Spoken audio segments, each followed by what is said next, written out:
some post for you, Poirot. Mr. Hercule Poirot, you fancy yourself, don't you, at solving mysteries that are too difficult for our poor thick-head British police? Let us see, Mr. Clever Poirot, just how clever you can be. Perhaps you'll find this nut too hard to crack. Look out for handover on the 21st of the month. Yours extra, A, B, C. Oh, it's some sort of joke. Maybe, but please remind me to inform Chief Inspector Japp.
It's here, Poirot. The murder took place in this street. Grim place indeed. Tout à fait, Hastings. The streets of Andover are in a terrible state. Look, there's Chief Inspector Japp. He's talking with a policeman. Let us try not to get our shoes wet.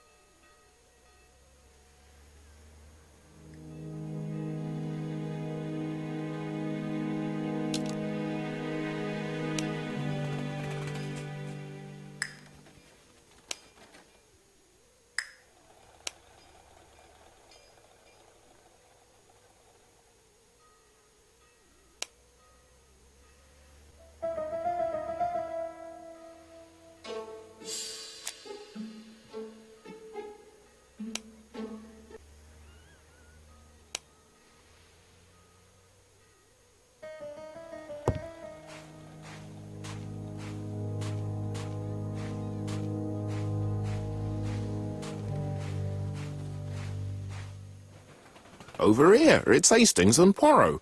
You missed the 9 o'clock train? We took the 10:30. Luckily the service is good to Andover. So, Chief Inspector, what do we have? The victim is called Alice Asher. She owned this tobacco shop. She was killed yesterday with a blow to the back of the head. At what time? Let me just check.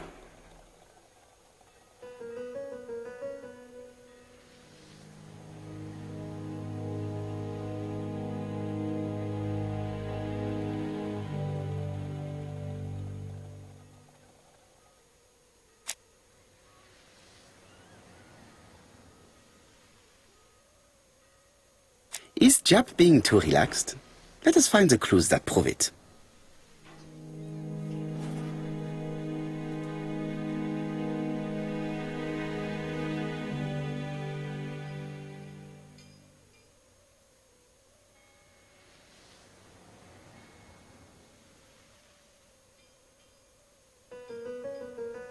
Japp is in a good mood. I bet he thinks he's already caught the culprit.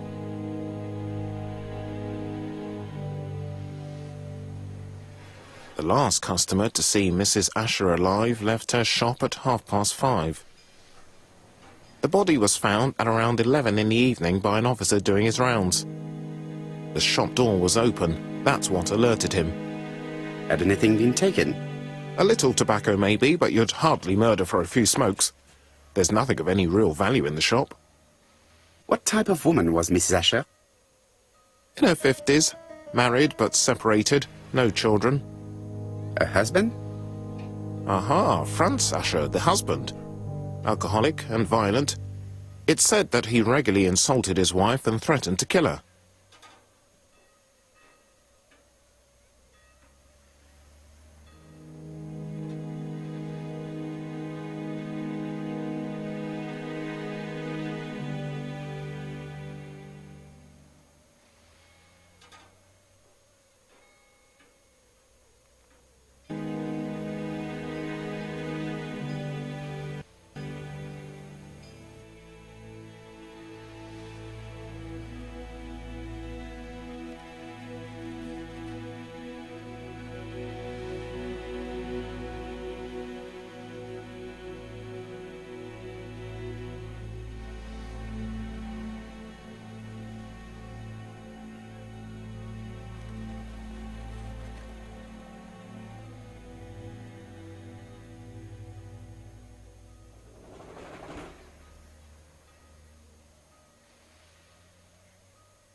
Do you think he's guilty?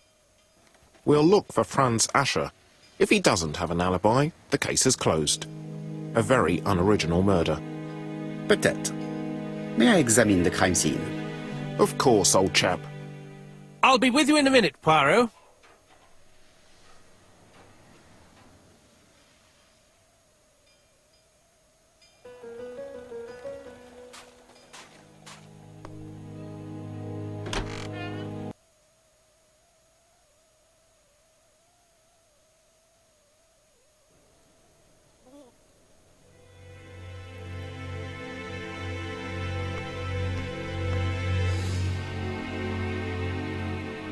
The place is unusually tidy for a crime scene.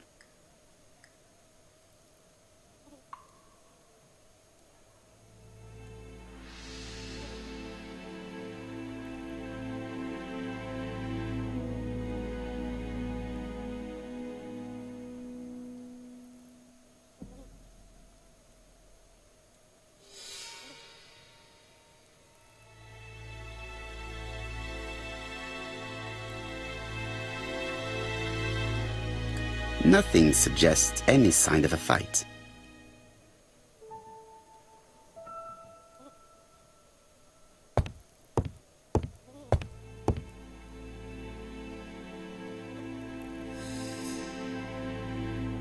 She just has one wound on the back of the head.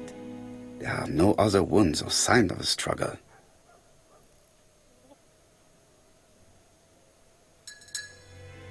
This poor woman's head is resting in a very even-shaped pool of blood.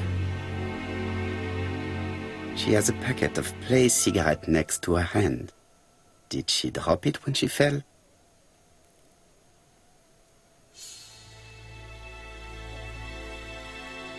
I can't see any other mark on the floor.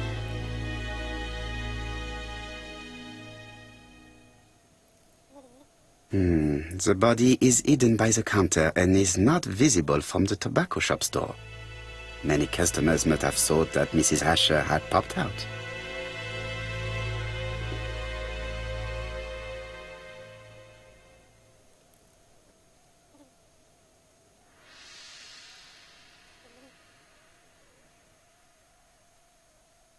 It's not just any railway guide.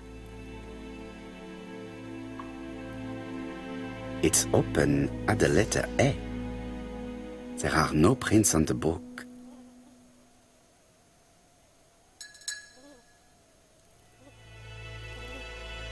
Red liquid is oozing out. Is it blood? No, it's just some strawberries that are losing their juice. They probably come from the fruit and vegetable shop opposite.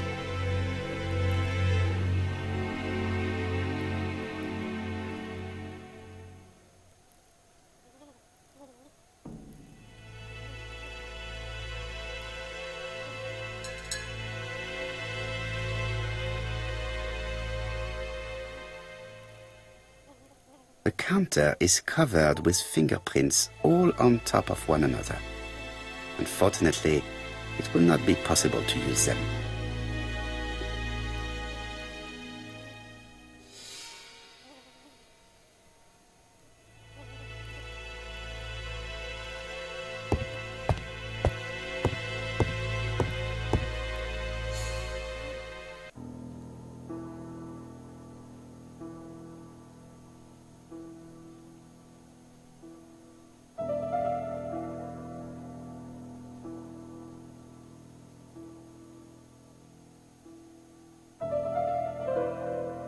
The till does not appear to have been touched. I have to check that nothing is missing from it.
It would be best to examine the rest of the till.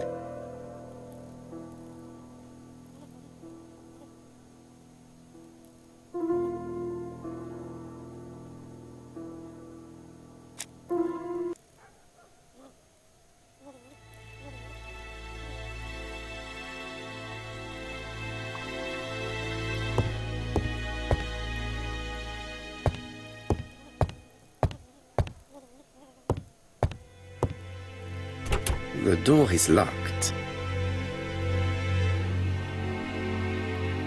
There are cigarette packets in a mess.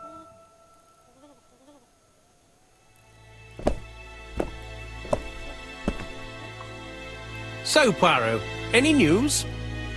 So, an ABC guide with no fingerprints but prints all over the counter. Normally, the tobacco shop does not sell ABC guides. Exact. Mon ami, could you have a word with the neighbors? Some may have seen something. Of course, my friend, I'll do it straight away.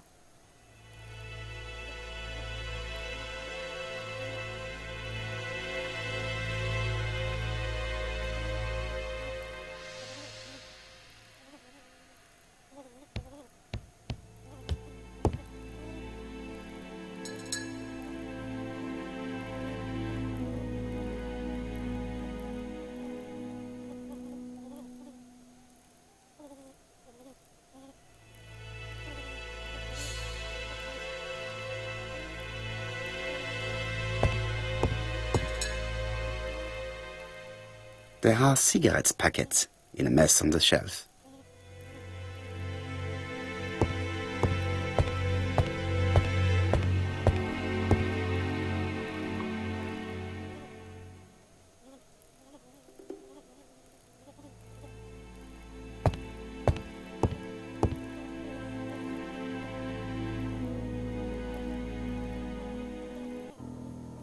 The till does not appear to have...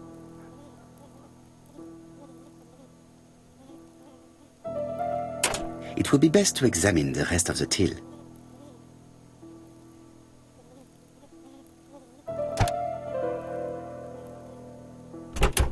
Something is preventing the drawer from opening.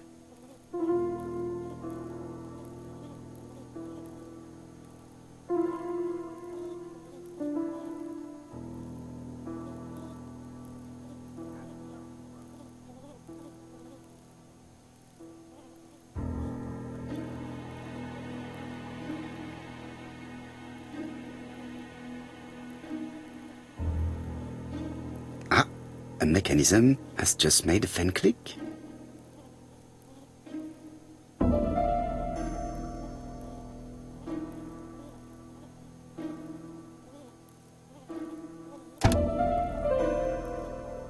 The till is full of money, but there is something strange.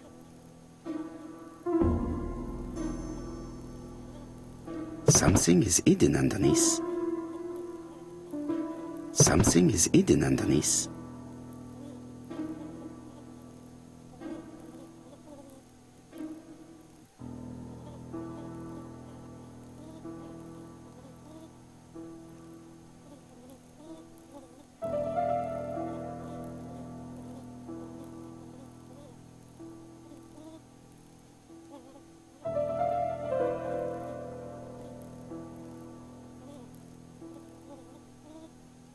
Something is hidden underneath.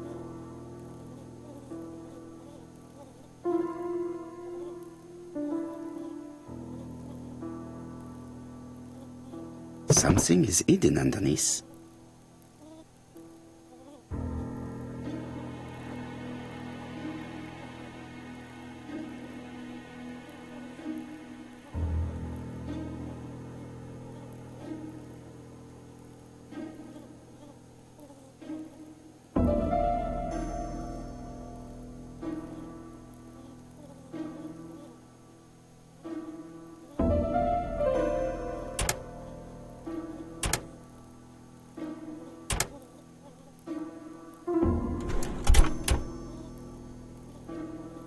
This must be the key to the back of the shop.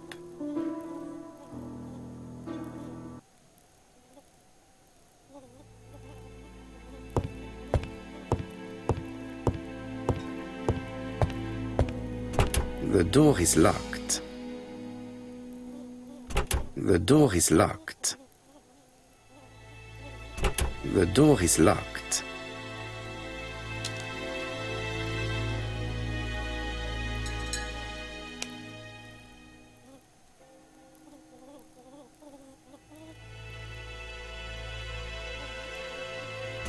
The door is locked.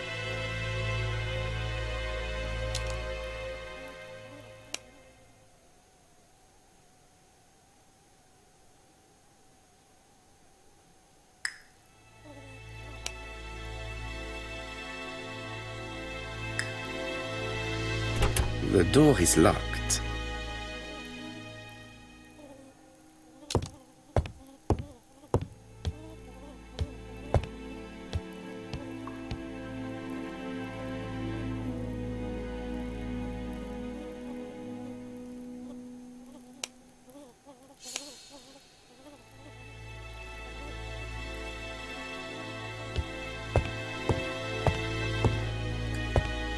The door is locked.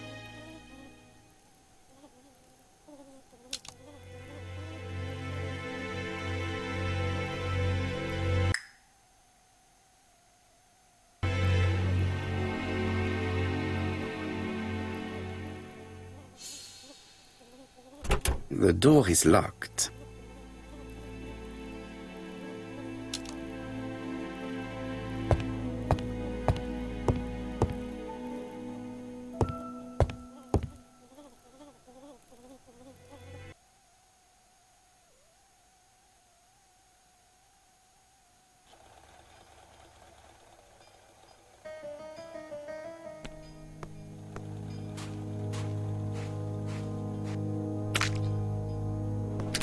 Dash! A puddle!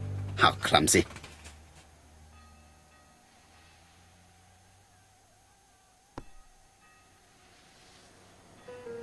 This place is run down.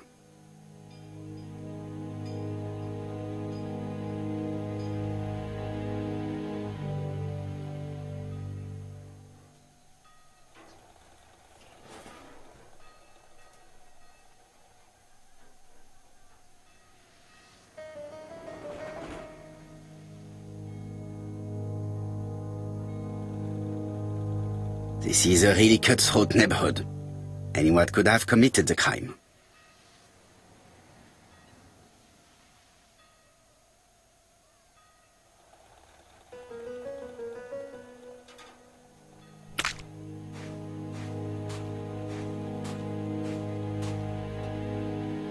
This is a really cutthroat neighborhood.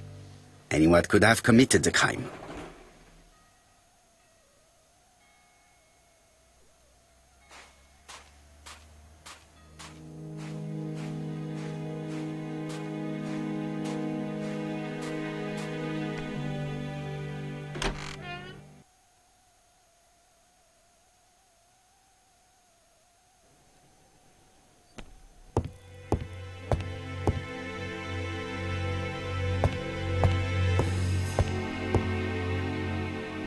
The door is...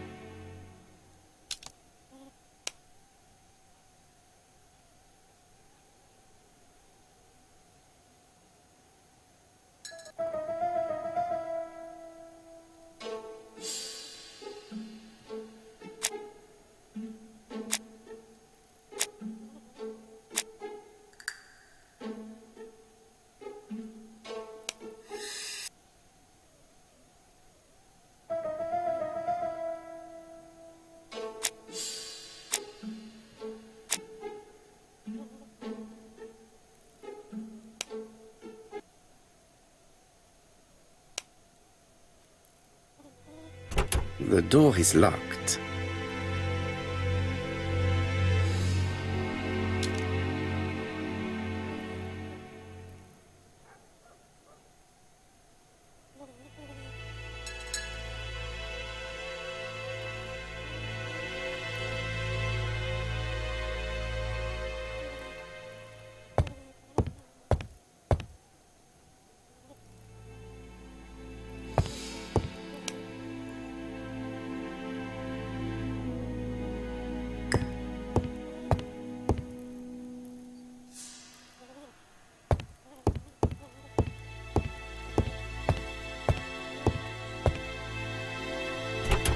door is locked. The door is locked.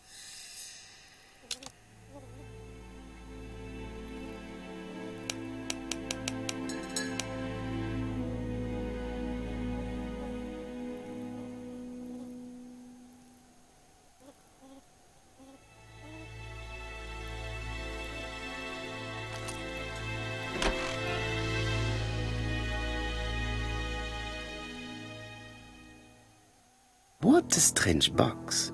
It looks like you have to slide the slats of wood to open it.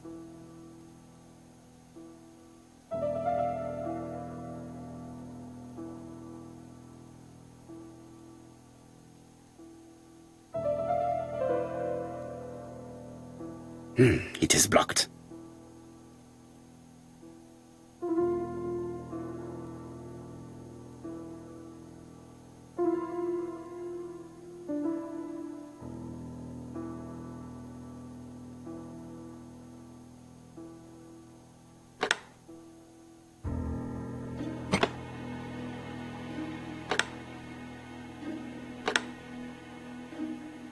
This button appears to activate the mechanism.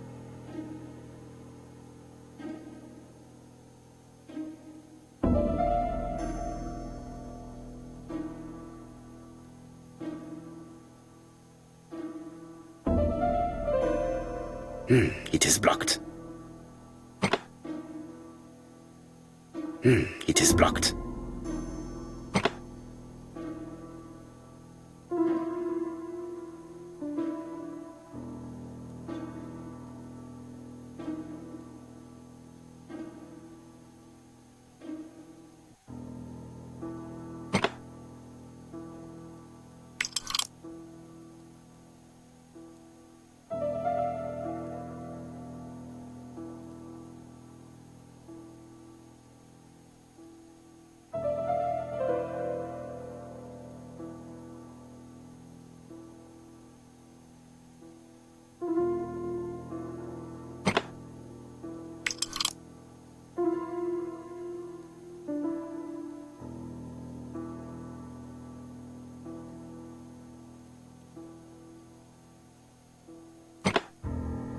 That should do it.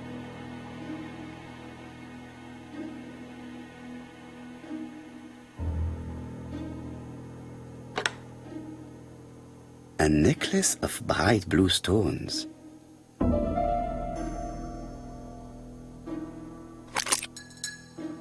Who is this young woman?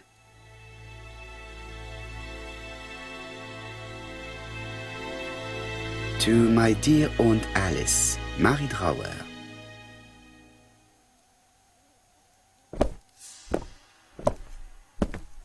Have you found anything?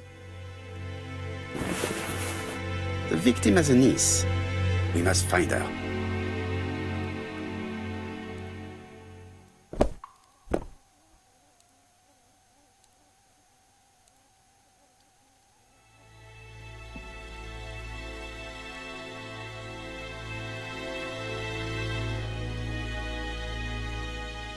This interior is very simple.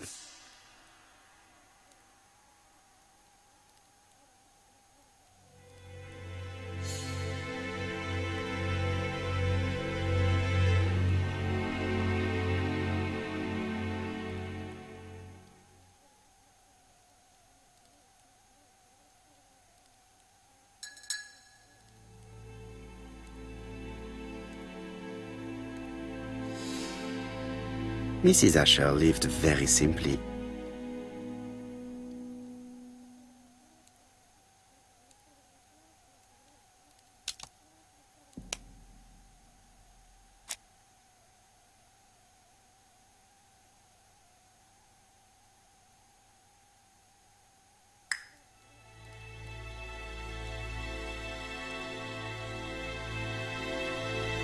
Did Alice Asher suffer from nosebleeds?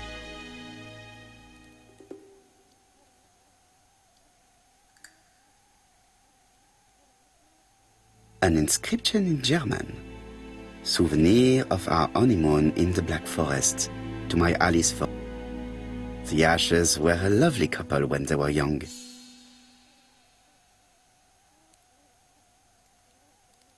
Blood.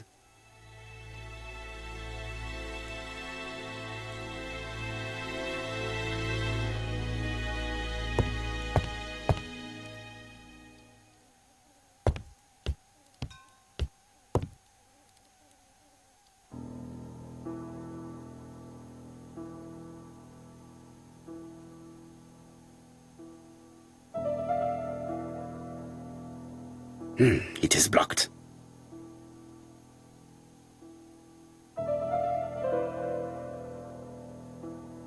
It is blocked.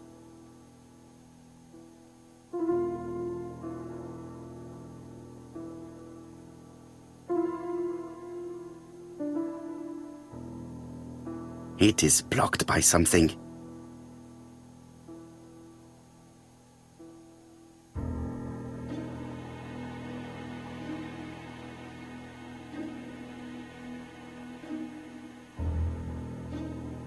Such a pretty decoration should be at the center of the motif to respect the symmetry.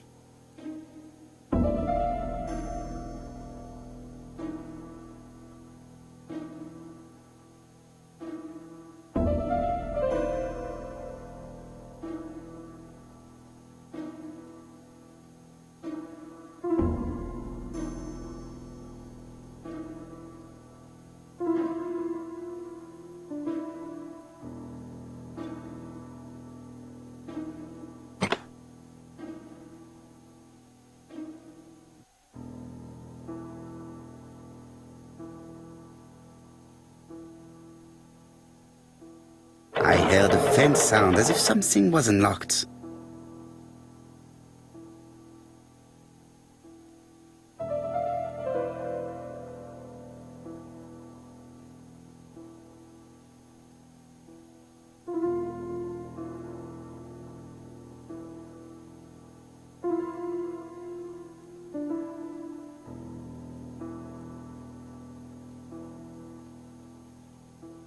These drawings appear to be attached to the chest of drawers.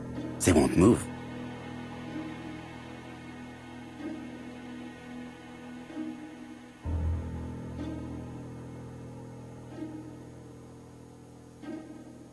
It is blocked.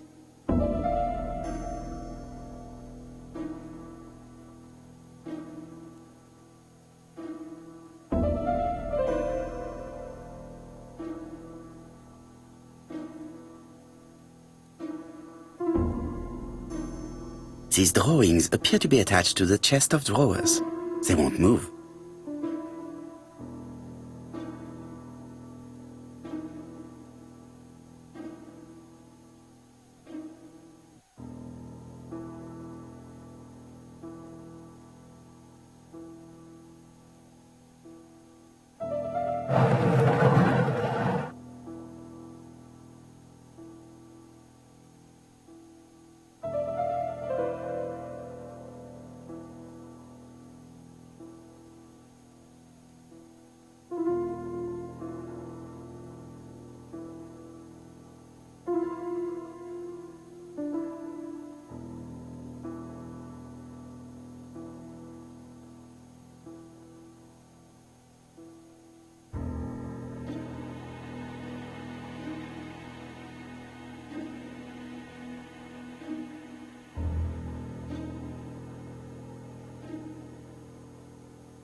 It is blocked.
medicine.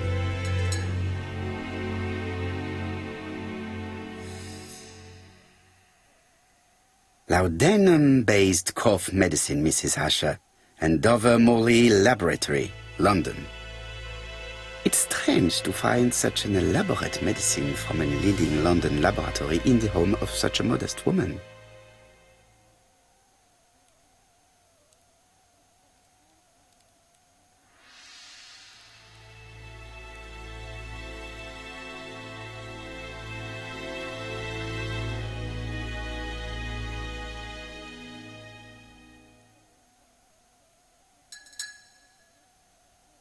From Mr. Adam Flint, Royal Bank, Eastfield Road, Andover, to Mrs. Alice Asher, 5 Bishops Road, Andover. Dear Mrs. Asher, further to your request of 12 February 1935, I have informed my superiors of your wish to apply for a loan to acquire the lease of the shop you rent from Mr. Fairfax. Despite the seriousness of your case, I regret to inform you that your request has been denied. The amount of your personal contribution, £11, is not high enough and represents too small a part of the final transaction. I remain at your disposal for any questions. Adam Flint. Mrs. Asher's meager savings were not enough for her to own the tobacco shop, but will largely cover her funeral costs. Let us now try and get our brand sales to work.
The motive is definitely not financial gain. There is no sign of a struggle, and the till has not been forced or emptied. I think I've looked everywhere here. Let us see if I can find any more information in the shop's surroundings.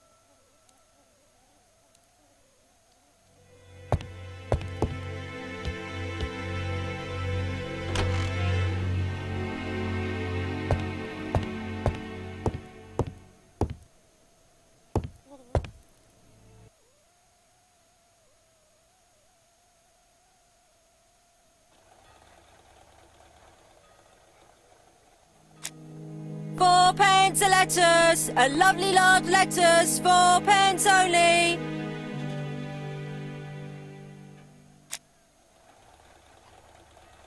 This woman appears to be a smoker.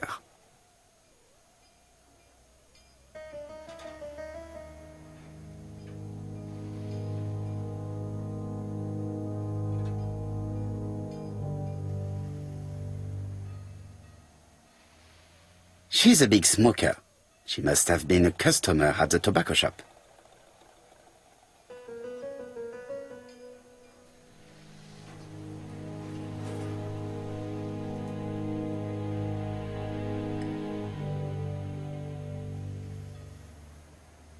Did you know Alice Asher well?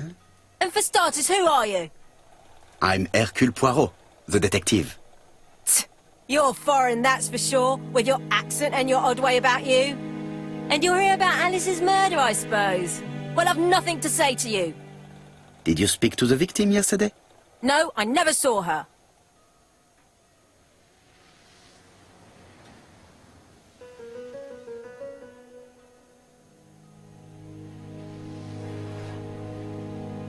Please, try and help me, madame. Why should I help you? For your beautiful moustache? Heh. Come on, move along now. You're scaring away my customers. Please, do not be ridiculous.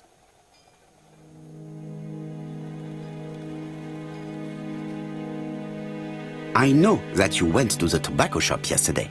Well?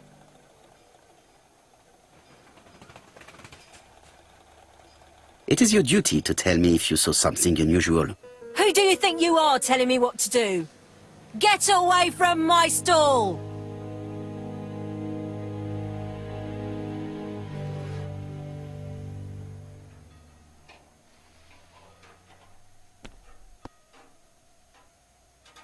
Hey, Poirot. Is the greengrocer causing trouble? I'll sort her out. No, please, leave her, Chief Inspector. I'll get her to talk later. I've found the victim's niece. She's waiting for you in the back of the shop. Thank you, mon ami. I'll question her. Let us...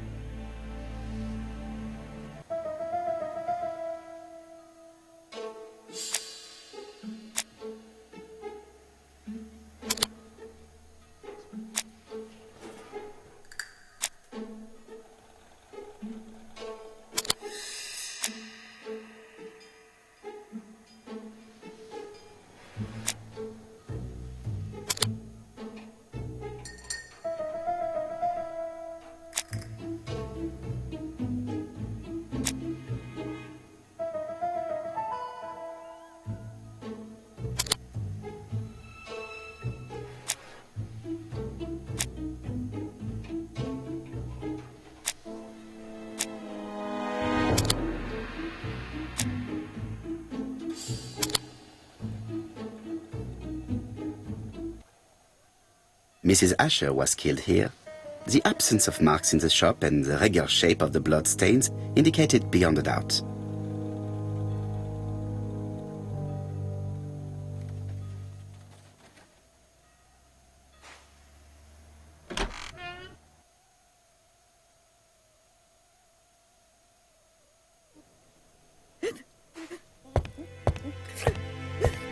Jap had the body removed out of respect for the victim's niece. His attention is commendable.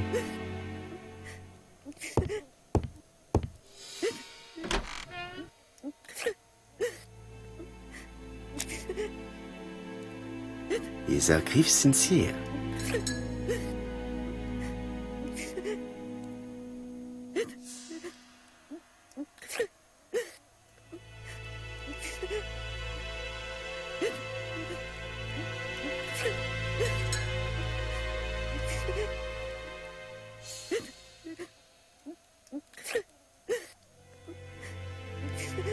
She appears to be very upset. She's dressed in mourning. She looks fragile.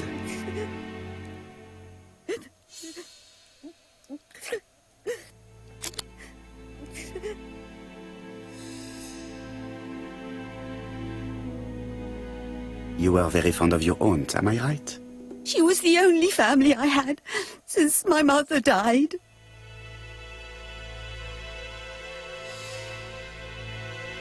Your aunt did not have any children, is that correct? No, she was separated from her husband.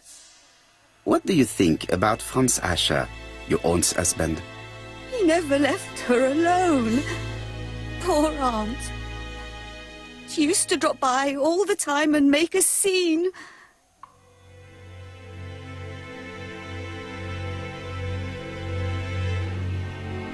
Was your aunt afraid of her husband? He shouted a lot, but she wasn't afraid of him. Why, he used to slink away when she turned on him. He was afraid of her, if you like.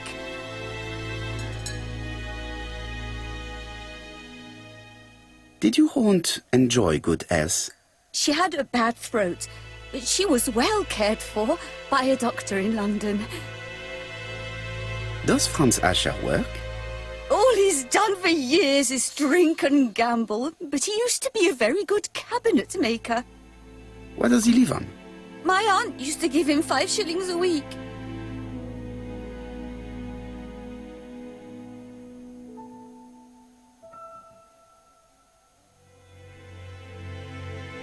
Did Franz Asher extort this money from her? No. She didn't let him intimidate her. She gave the money quite willingly. He was her husband. She couldn't leave him with nothing. I understand. You have been of great assistance, mademoiselle.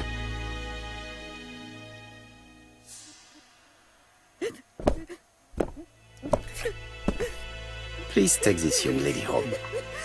My pleasure. Well, this Franz Asher does not seem to be quite so dangerous as Jap says.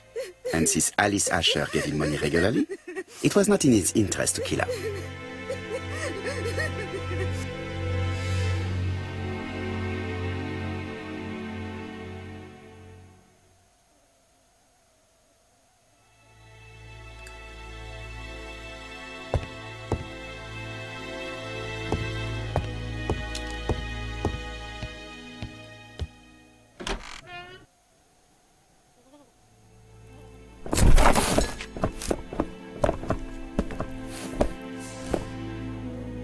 We have to wait for him to sleep it off. He's all yours, Poirot. There are a few things I need to check. There must be some way of sobering him up. I wonder what his wife used to do. He must have scared the customers away.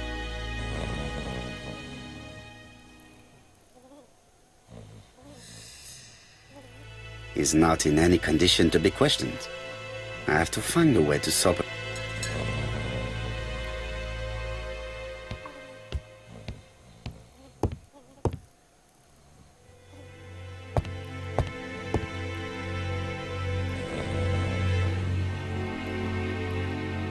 It's Alice Asher. Bodley. The fruit seller has debts too. She will probably be more cooperative thanks to this piece of information. Mary Drower was telling the truth. Mrs. Asher regularly gave money to her alcoholic husband.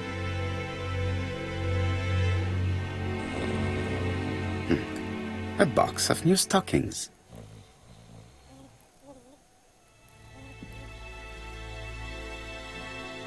He's not in any condition to be questioned.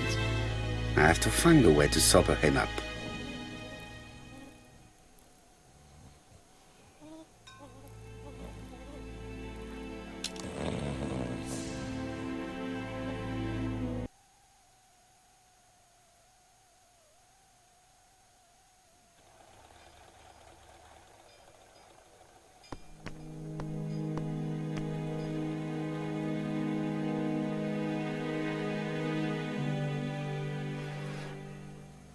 Your fruit is rotten.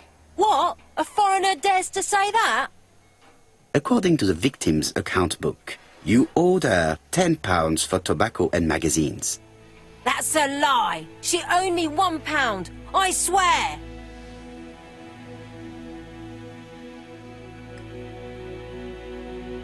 Now, please be so kind as to explain this. Look at my account book.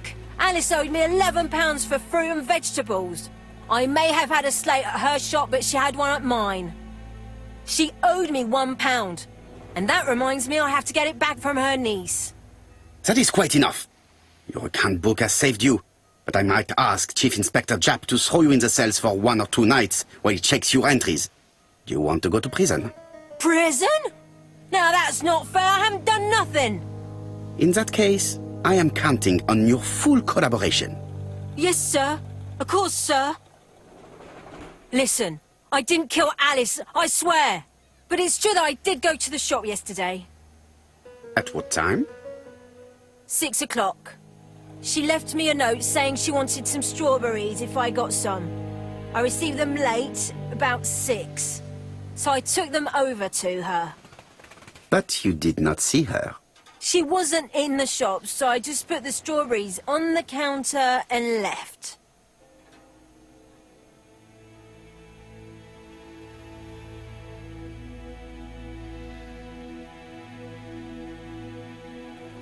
You were not alarmed? I thought Alice had just gone to get her medicine from her room and that she'd be straight back. You mentioned medicine. Something for her cough. She used to take it a lot. Who do you think killed her? France! Her scoundrel of a husband. He was always after her for something. Well, he's a foreigner. Sorry, sir. What I mean is he's German. That's even worse. Did you see Franz Asher enter the tobacco shop late yesterday afternoon? Well, no. But at that time of the day, the streets are packed, and I have better things to do than watch her shop.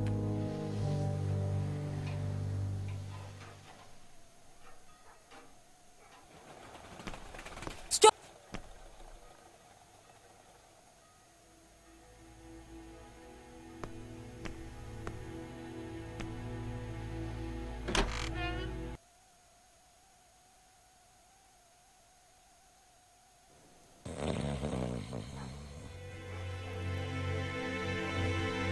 The priority is to question Asher.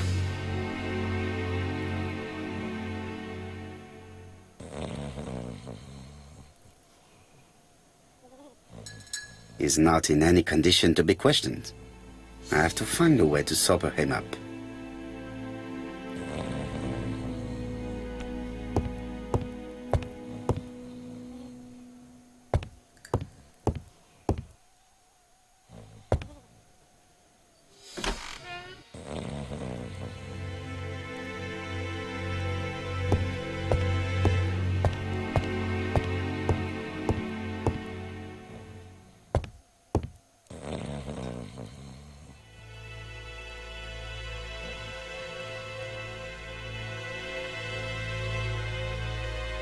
Mrs. Asher lived very simply.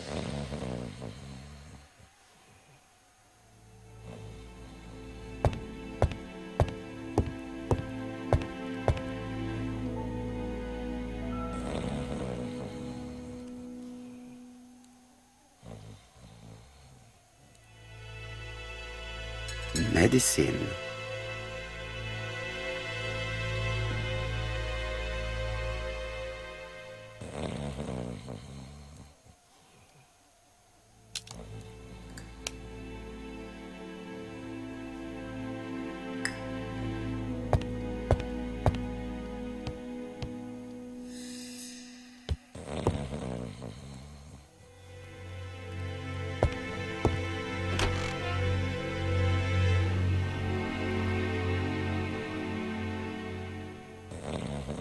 There are cigarettes packets. He's not in any condition to be questioned. I have to find a way to sober him up. He's not.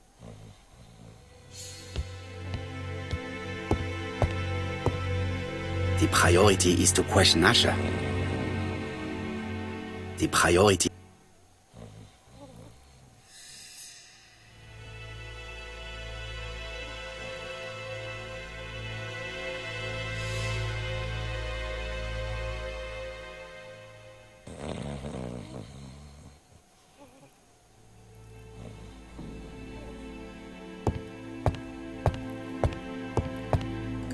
Is not in any condition to be questioned. I have to find a way to sober.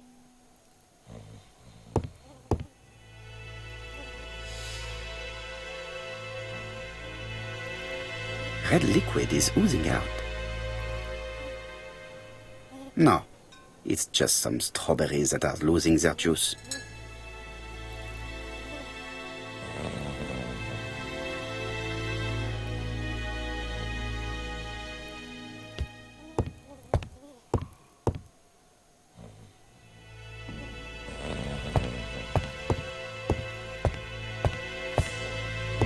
Nothing suggests any sign of a fight.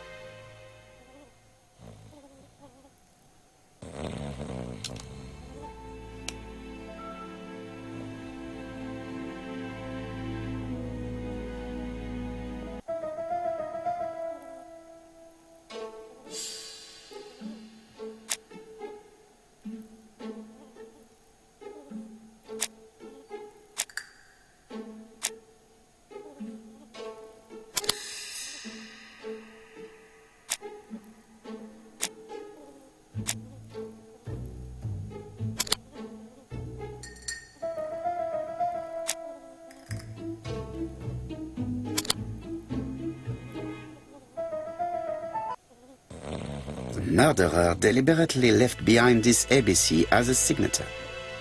the absence of fingerprints, and the fact that it is open at letter A for Andover leaves little doubt.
Is not in.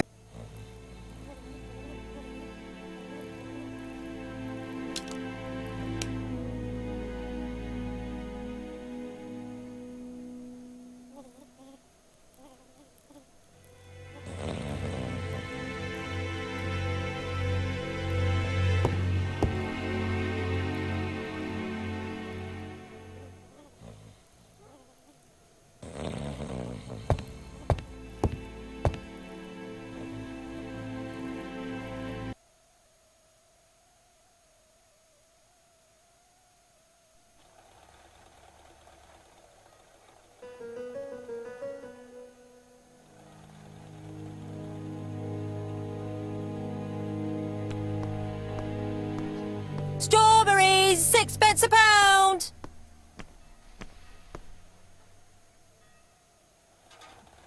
I'll just borrow your bottle a moment. Take it. It's what Alice used to sober up her husband. But try not to empty the bottle.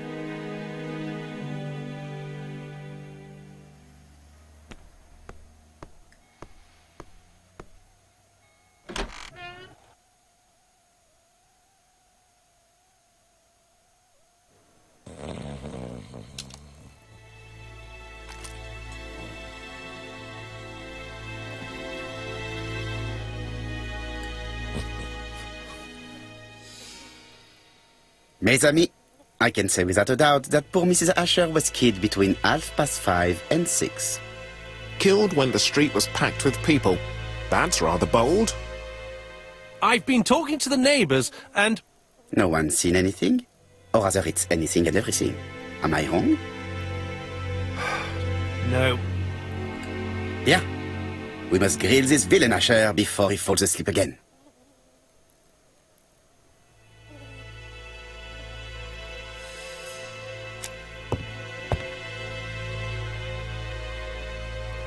This man is in rather a bad state.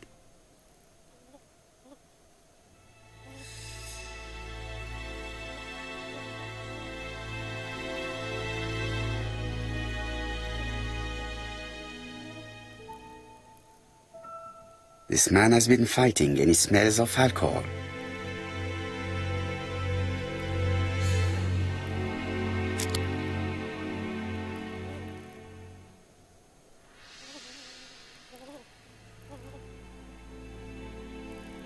What were you doing yesterday at the time of the crime? Can't recall. You had been drinking again. The occasional slap, sir, that's all. And you cannot even remember how you ripped the coat? I got it stuck in a door.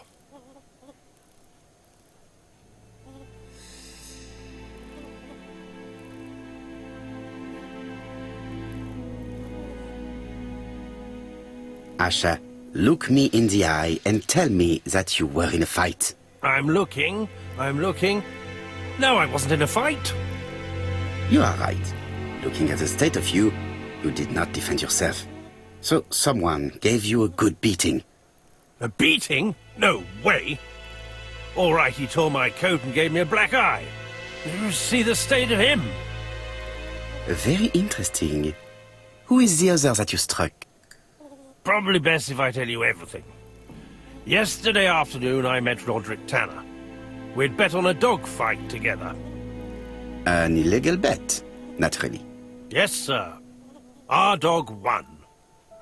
Roderick got the money, but he refused to give me my share. And you fought about it. What time was this? In the evening, about 6, I think. We were on the other side of town. You see, I couldn't have killed my wife.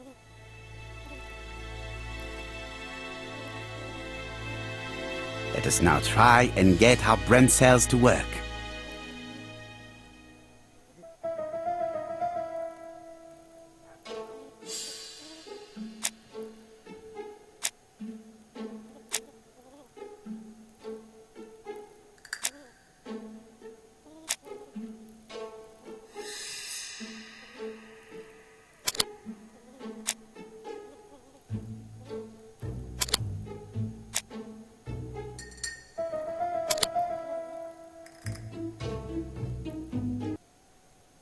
The murderer probably pretended to be a customer. He hit the shopkeeper from behind as she turned around to serve him. Asher's alibi appears to be confirmed. All the same, I'm going to call and check that he did have a fight with this Tanner on the afternoon of the murder. You can never trust this sort of chap.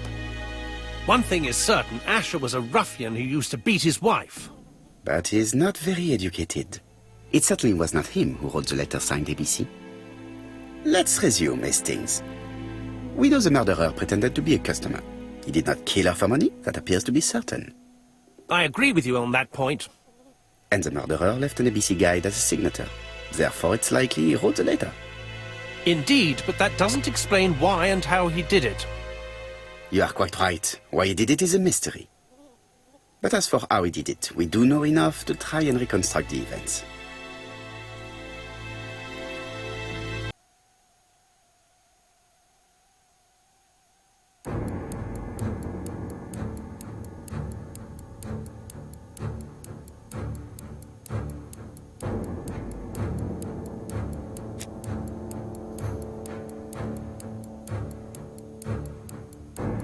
The killer enters the shop.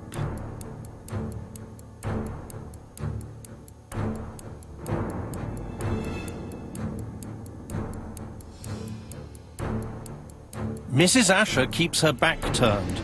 The murderer grabs his walking stick. She turns around, he strikes her violently. He then places the ABC on the counter before leaving.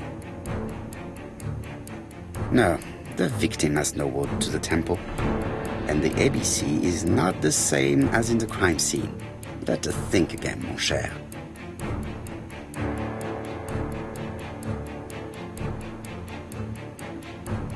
The killer enters the shop.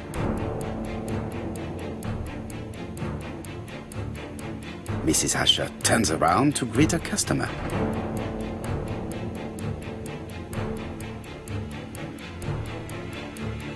The murderer asks her for some tobacco.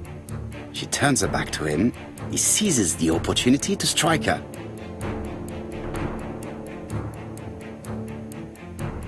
He then places the ABC upside down before leaving. Everything appears to match the crime scene, mon cher Hastings. That is exactly what happened.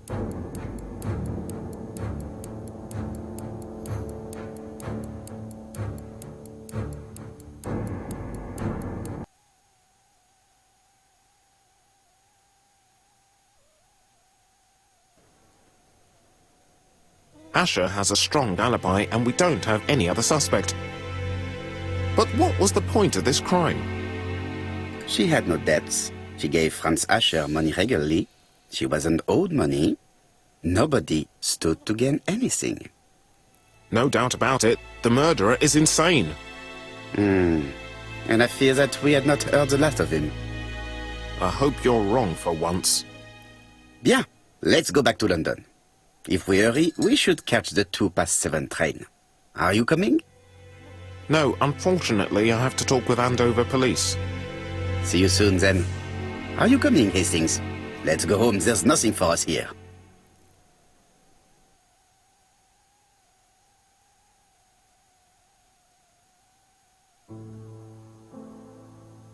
Well, do you have any idea about the killer's identity? The crime was committed by a man of medium height, with red hair and suspicious eyes. He has a slight limp on the right foot, and a wart just below his shoulder blade. Poirot! Mon ami, what do you want? You fix upon me a look of dog-like devotion and demand of me a pronouncement à la Sherlock Holmes. Now for the truth. I do not know what the murderer looks like, nor where he lives, nor how to set hands upon him. What shall we do, then? Nothing. Nothing? Do not be so impatient, Hastings. The killer will manifest himself soon enough. I thought I heard the postman. Maybe there's some news. I will go and see.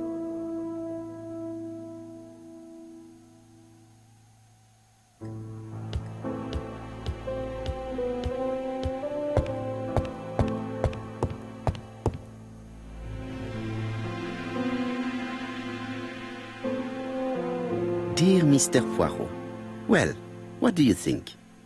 I believe that I won this round. The Andover affair went like clockwork, don't you feel? But the fun has only just started. I would like to draw your attention to Bexhill-on-Sea on the 25th of this month. We're having a crazy time. Best wishes, ABC.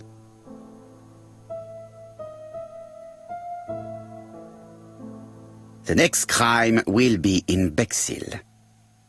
We must warn Jap to Scotland Yard. Did the letter indicate anything that might help the police? To be honest, I think we can already guess something about the next victim.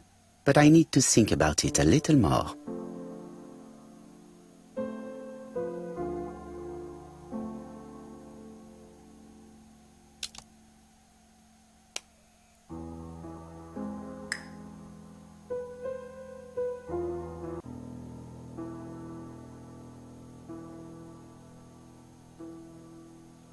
Let us examine this more closely.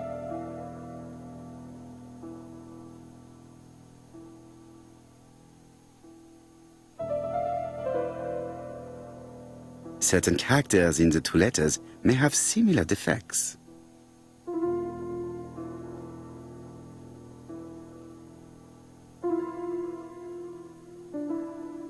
Yes, the A appears to be quite unusual.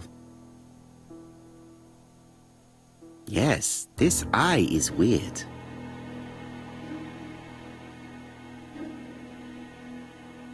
Right, let us compare this with the other letter.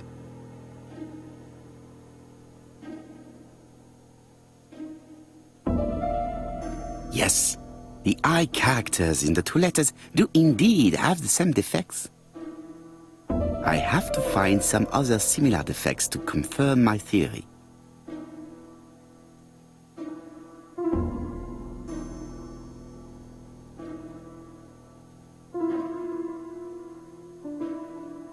Let us examine the characters in this word. Right, let us compare this with the other letter.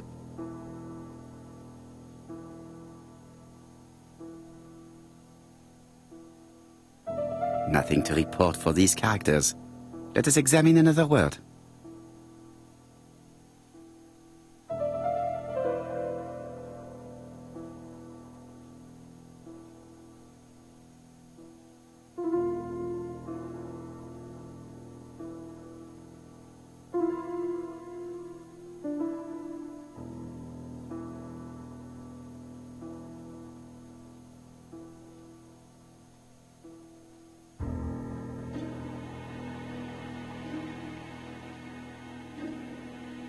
Let us examine the characters in this word. Right, let us compare this with the other letter.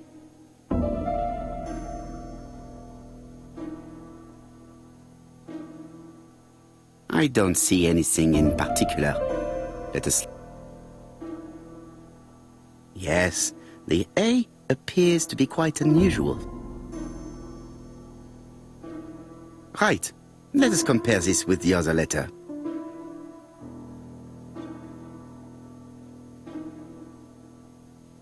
Certain characters in the two letters may have similar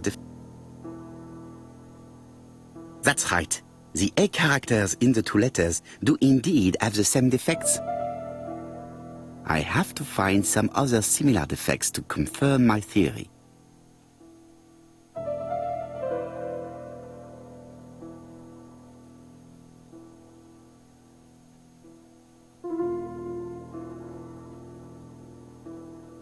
Let us examine the characters in this word.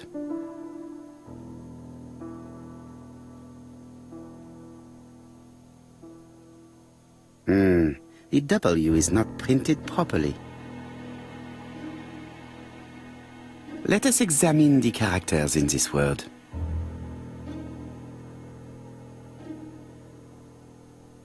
Right.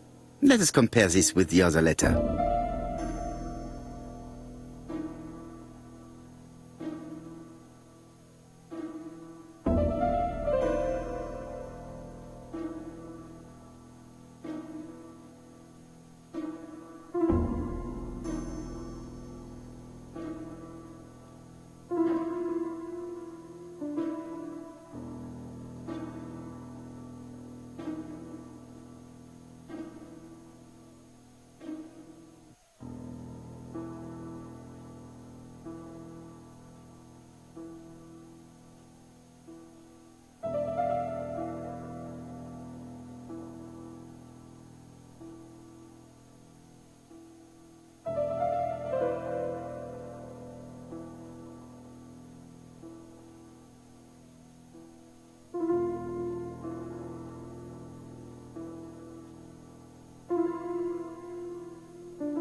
I don't see anything in particular. Let us look at another word. No, I already saw that the letter A was slightly off-center in the two letters. I have to find some other similar defects to confirm my theory.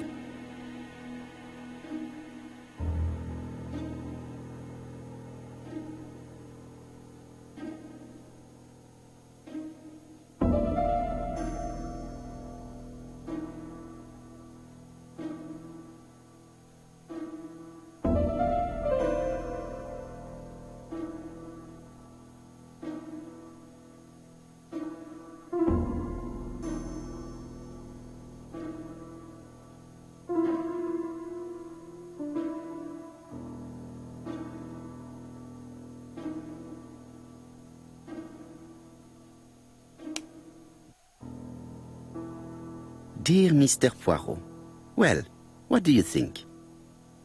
We're having a crazy time.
Let us examine the characters in this word.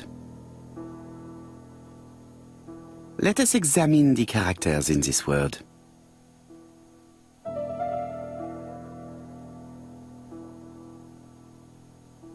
Let us examine the characters in this word.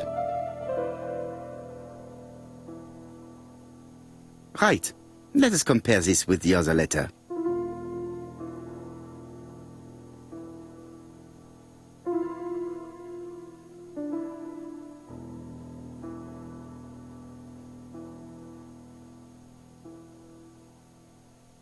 No, this character does not appear to have any defects.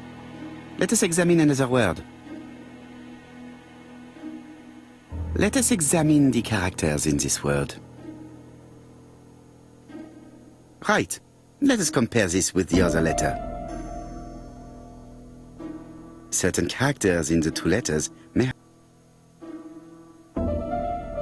nothing to report for these characters. Let us examine another word.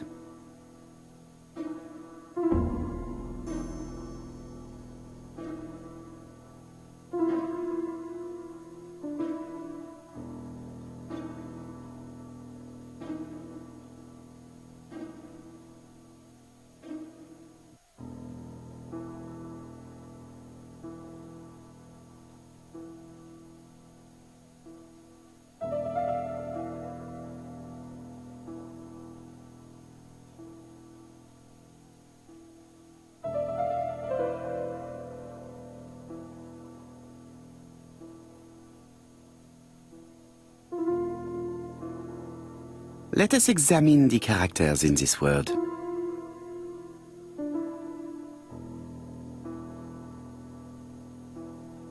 Right.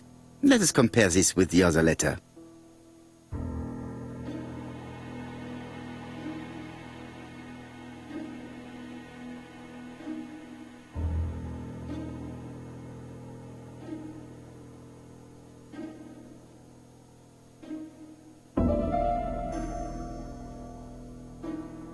No, I already saw that the letter A was slightly off-center in the two letters. I have to find some...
Daily Flicker, June the 22nd, 1935. Battle over control of bank system. What will the government do for money? Andover, murder of a tobacconist.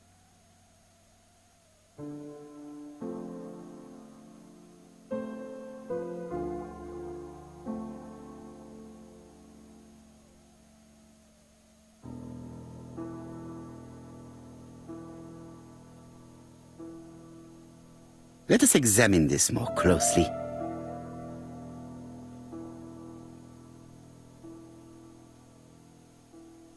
Certain characters in the... Yes, the A appears to be quite unusual. Right, let us compare this.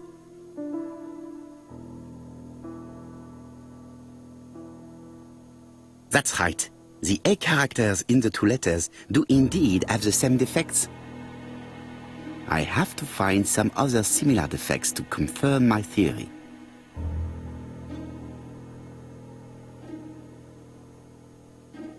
Yes, this I is weak.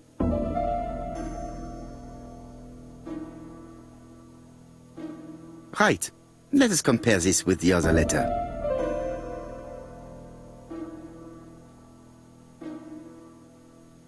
Yes, the I characters in the two letters do indeed have the same defects. I have to find some other similar defects to confirm my theory.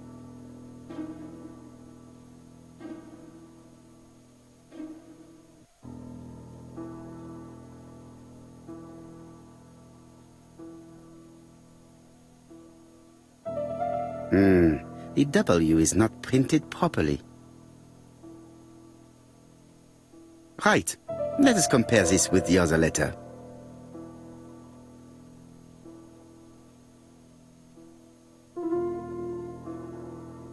Of course, the W characters in the two letters do indeed have the same defects. My theory was right. These two letters were written with the same typewriter. Both letters were written on the same typewriter and show the same characteristics. You surprise me, Poirot. You usually ignore material proof. But there is nothing usual about this case, Hastings. Nothing must be overlooked. Let us now try and get our brain cells to work.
So, Poirot, have you found something? Oui, I believe so. But I am afraid it is not enough to stop the murderer. Let us go and see Chief Inspector Japp. I will explain there.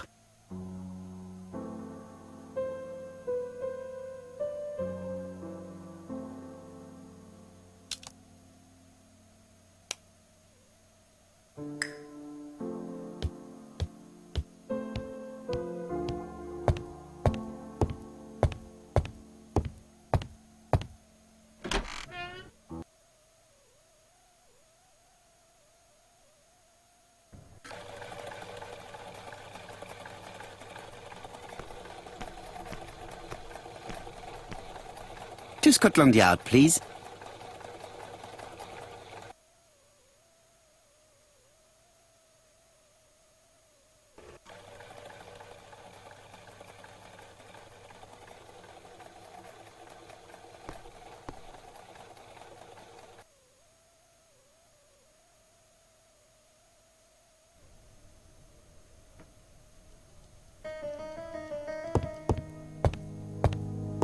Chap's interview room. Many cases have been solved in this little office.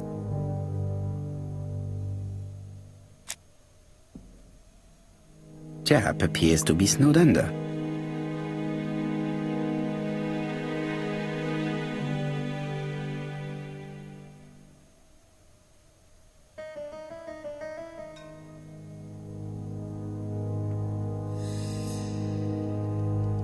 Chap appears to already be overloaded with work. My news is not going to improve matters.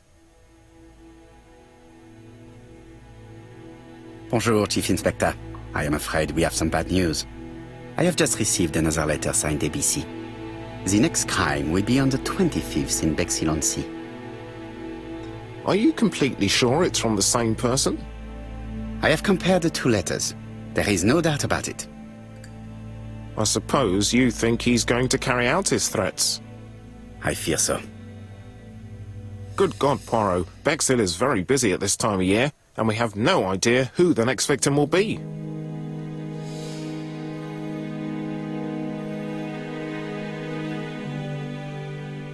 I suspect that the name of the second victim will start with B. What on earth makes you think such a thing? I thought about it when I saw the name Asher clearly written over the shop door of the unfortunate woman who was murdered in Andover last month. When I received a letter mentioning Bexhill, I deduced that the victim, like the town, might have been chosen by alphabetical order. So it's an alphabet fiend. I'm going to have a list drawn up of all the people whose name starts with B. I hope there aren't too many of them. Bien, we should leave you to work, Chief Inspector. You have a few days to prepare yourself. Thank you for coming, my friends.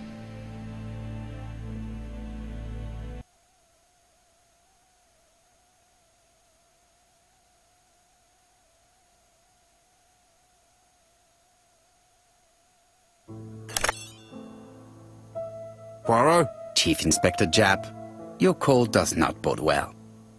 Indeed, we have just found the body of a young woman on the beach in Bexhill. An ABC was placed on the body. We'll be there as soon as possible.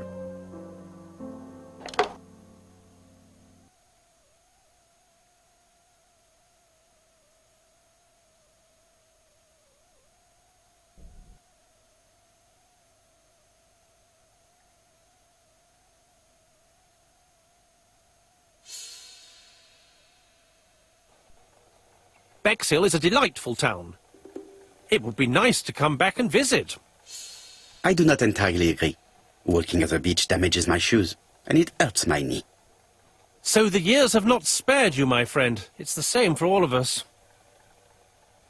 That is exactly what I said to myself when I saw you back from your travels. Poirot! Do not be offended, Hastings. I can see Japp waiting for us. And from his face, I would say that things are not looking good.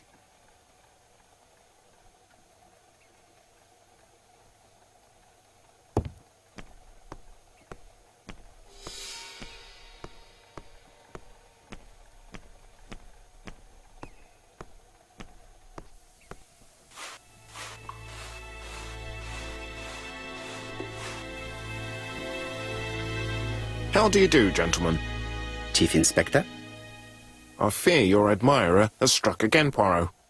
We haven't yet identified the victim, but it's a young woman, 20 to 25 years old. Death occurred last night between 11:30 and 1 o'clock, and we found an ABC guide on the body. Was she pretty?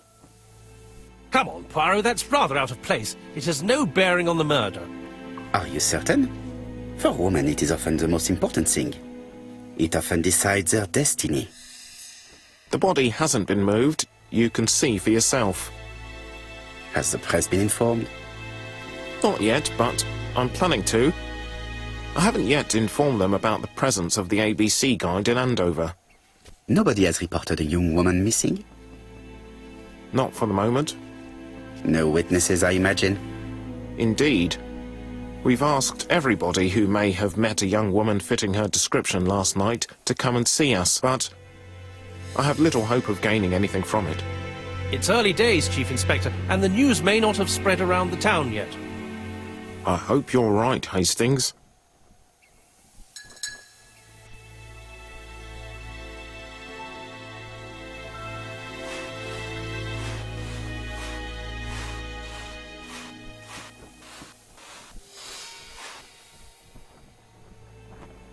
A braided seat belt. It may have belonged to the victim. This key is too small to be one for a house. Without a doubt, it is for a padlock. These marks have been left by a rope or a braided cloth.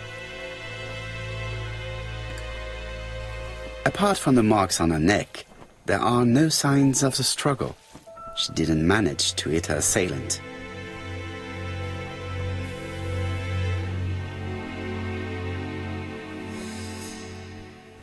The guide is open as the page for the Bexhill train times.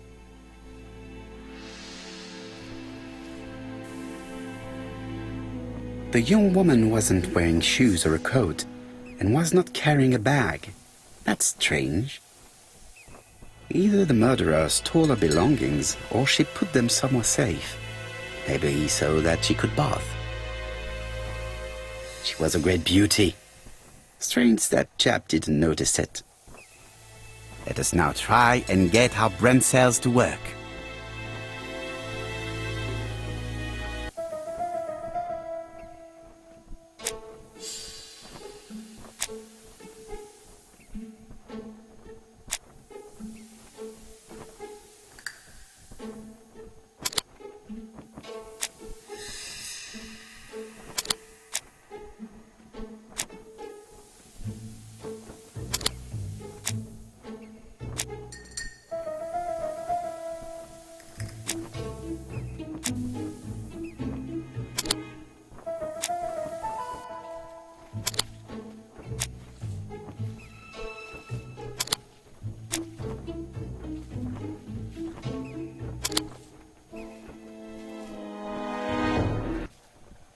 The poor child must have been strangled with his braided belt.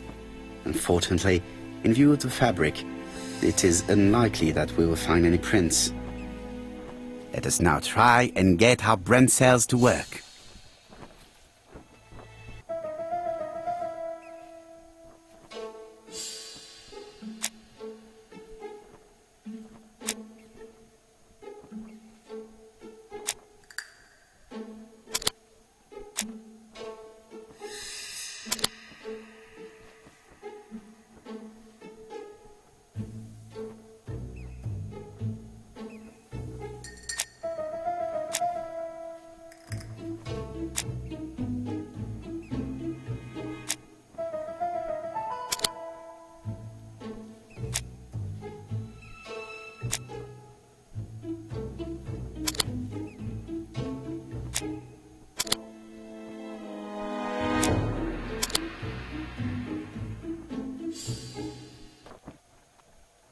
The medical officer should confirm that the victim was strangled with her own belt.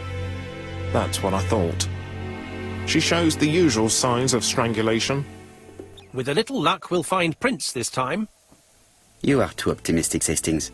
Our killer is far too meticulous for that.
A dual locking padlock. I need to find the code and then insert a key.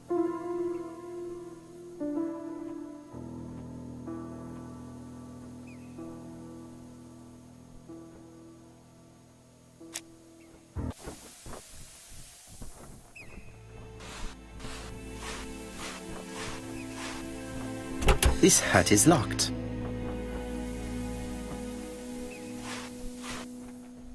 This hat is locked.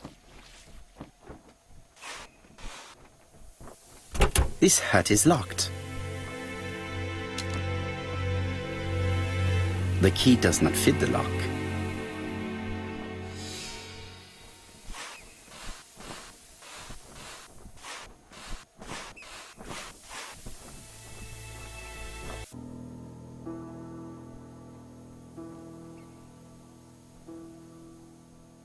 A dual locking padlock.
This hat is locked.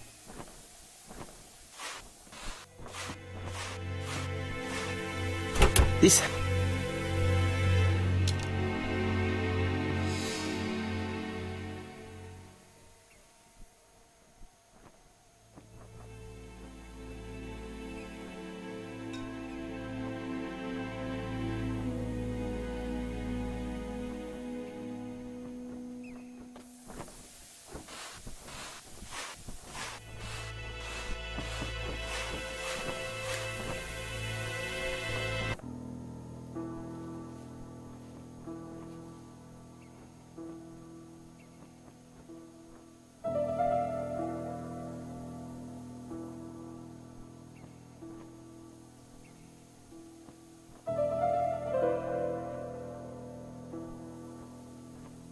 The number is upside down. This is definitely at number 6.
A dual locking padlock.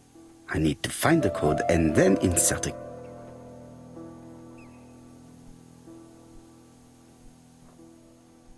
Firstly, I have to enter the padlock's code.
Firstly, I have to enter the padlock's code.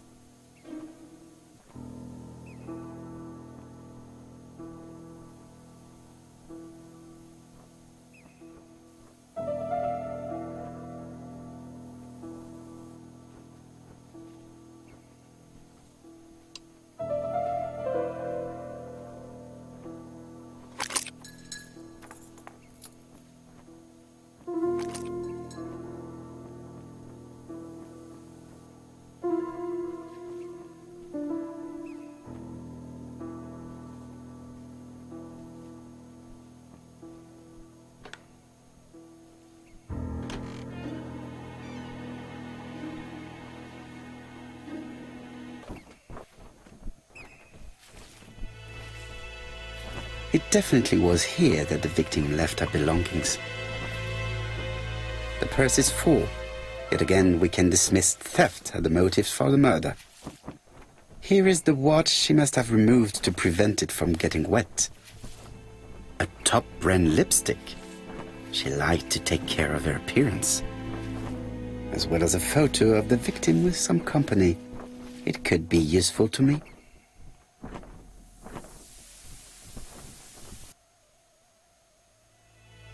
Betty's first day at work. Mom is very proud of you. Elizabeth Barnard. So, the young lady did have a name starting with B, and she worked as a ginger cat, an establishment that must be slightly further along the beach.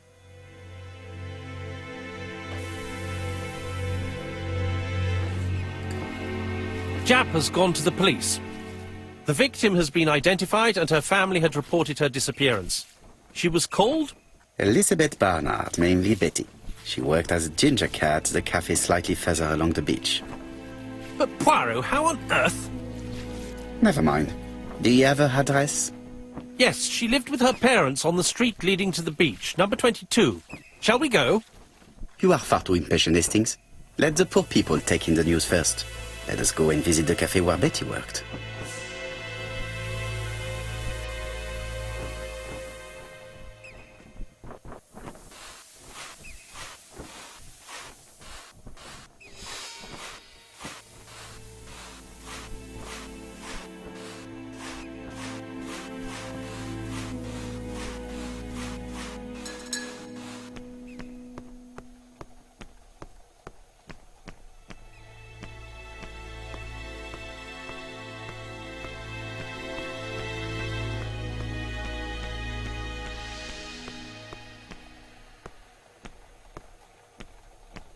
With all these tourists, these shops must be thriving. With all these tourists...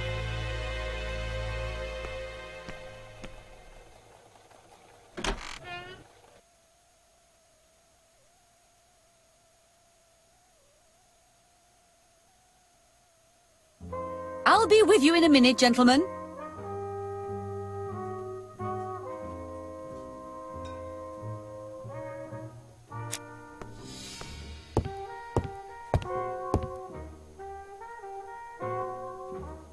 Something tells me that she's the owner of the ginger cat.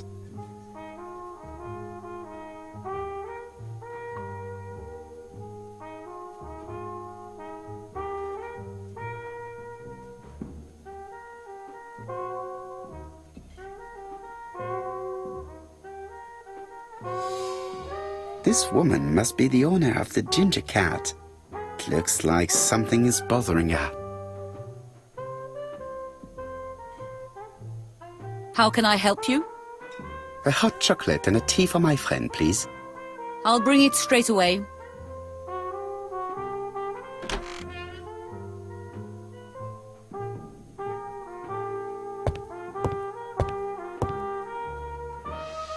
I need to know the time range during which Betty was working on her own.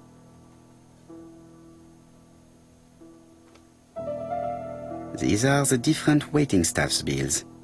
Which ones were written by Betty?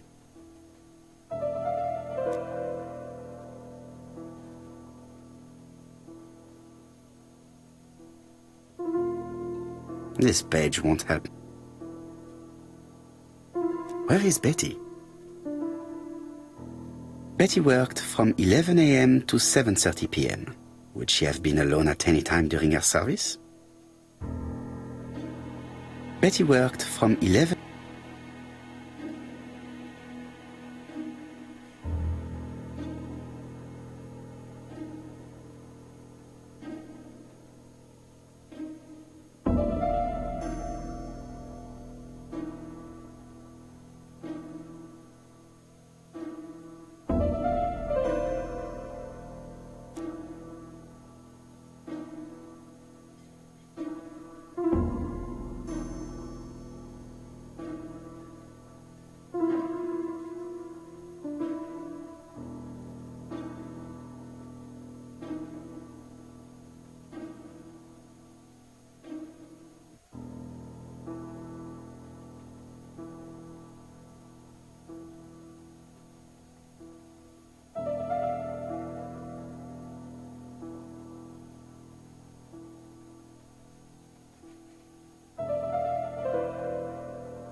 Most probably a family.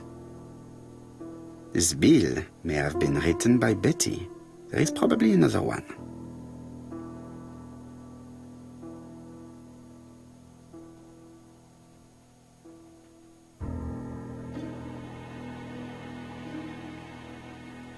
Most probably a single man, a whiskey lover. Maybe the murderer?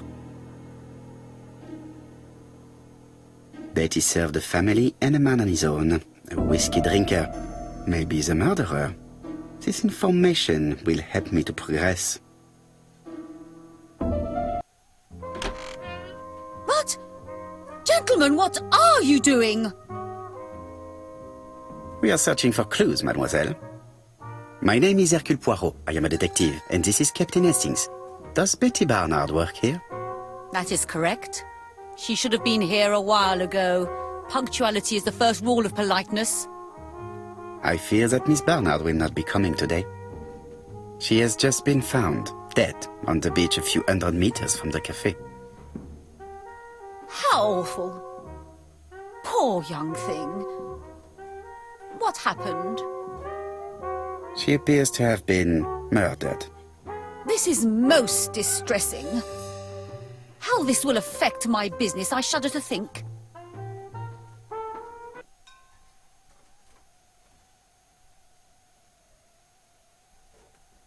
What can you tell us about Miss Barnard? Nothing, absolutely nothing. Miss Barnard was my employee, her private life was none of my business. You did know at least that she had a young man. Indeed.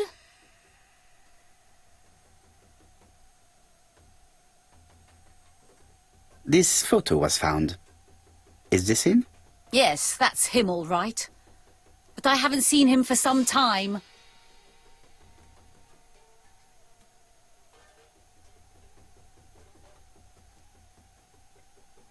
Do you think there may have been some problems between them? I'm not on those sort of terms with my staff. Now, please excuse me, I have work to do.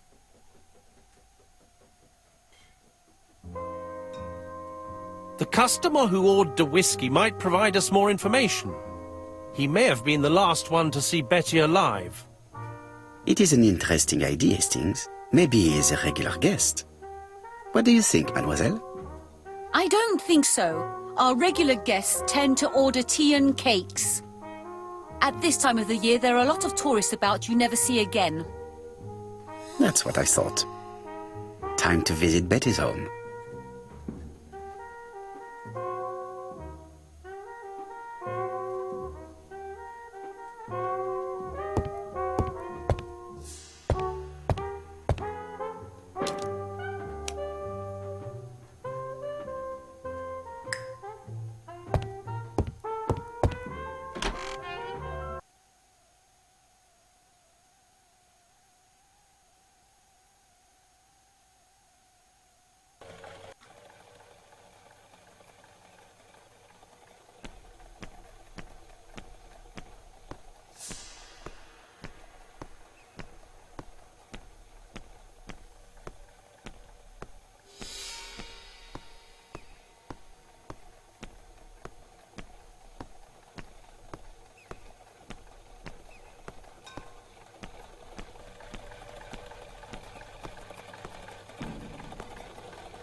How do you do, mademoiselle?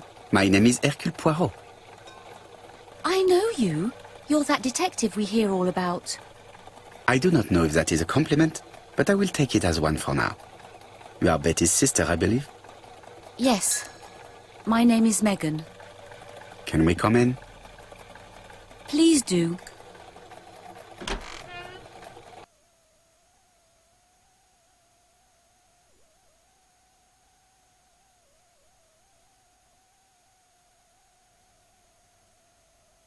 My parents are at the police station. I doubt they'll be up to speaking to you later. Do not worry, we will not bother them. Did you know your sister's plans for yesterday evening? No. I arrived by train this morning. My parents called me in a panic when they discovered that Betty had disappeared. She went out last night, but she didn't tell them where she was going. What was your last conversation about? Her new dress. She wanted a pair of black stockings to go with it. Mother brought her a pair. The very day it happened. She was crying. And to think that Betty never even wore them. Poor Mummy.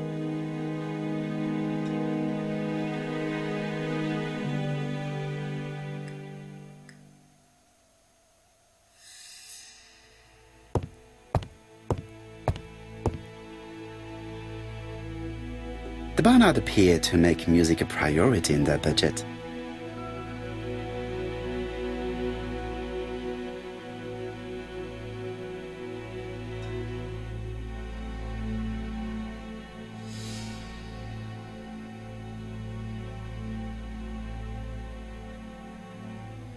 Their home is modest, but the Barnards are definitely music lovers.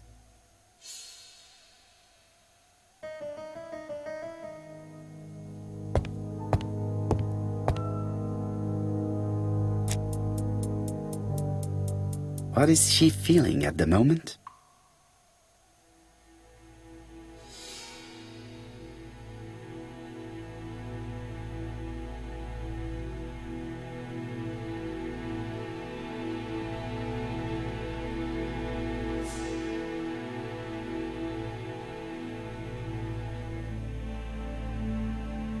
Betty's older sister is not just sad, she is angry.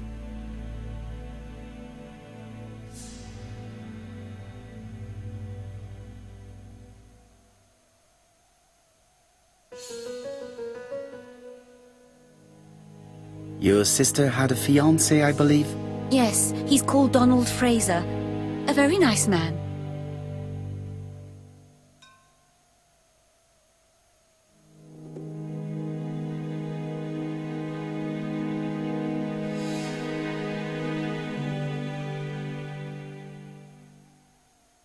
A hot-headed man by all accounts.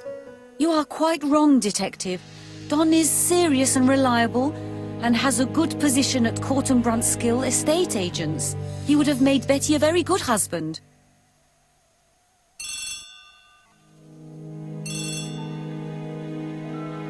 Oh, excuse me, I have to answer that. But of course. Betty's room is opposite the stairs on the first floor. Feel free to take a look if you think it might be useful.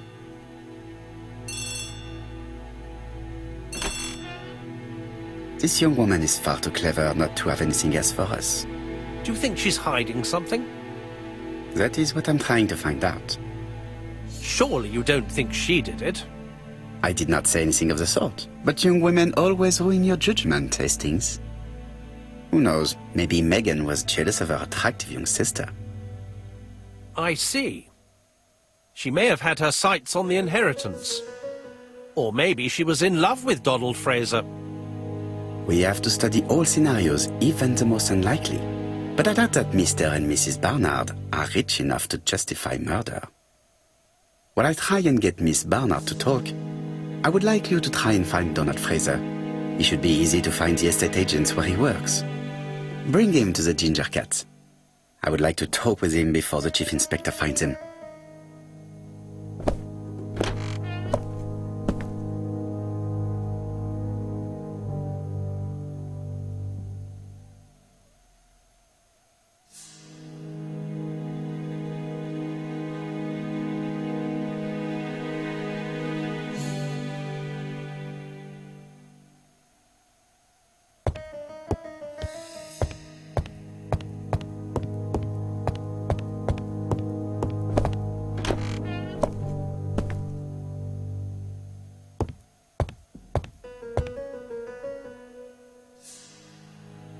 It looks like Betty was also a music lover, the same as her family.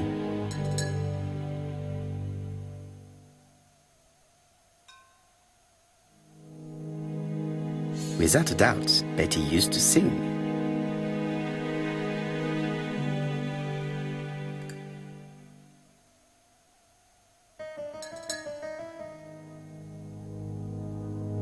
It looks like Betty has a very busy life.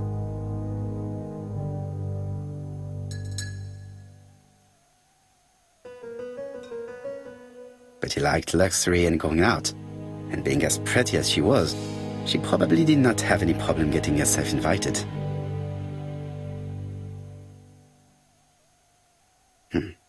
A box of new stockings.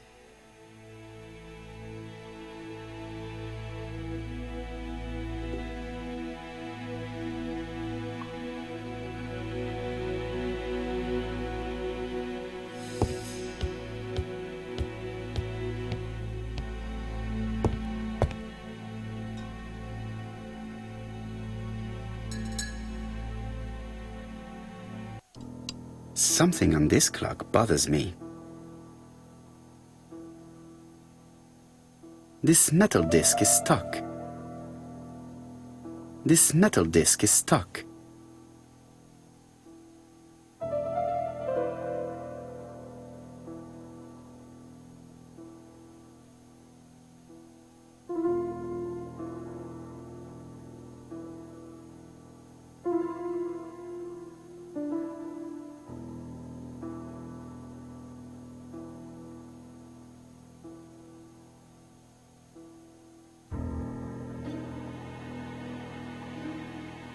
There, that's better.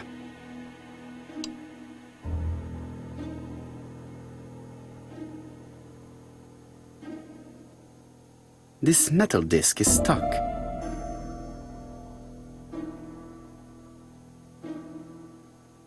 Strange. A sheet of paper.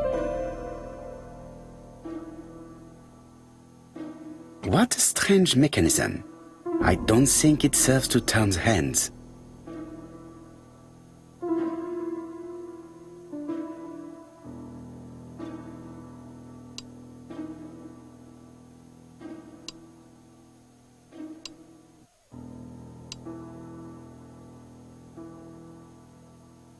The cogs are blocked by these wooden panels.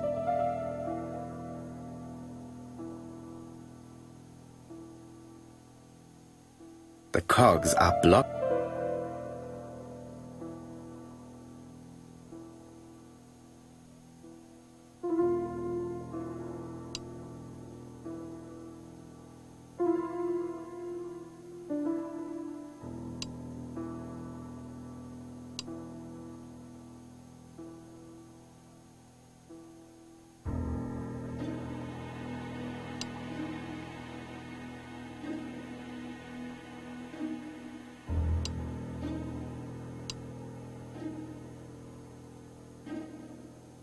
The cogs are blocked by these wooden panels.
The cogs are blocked by these wooden panels.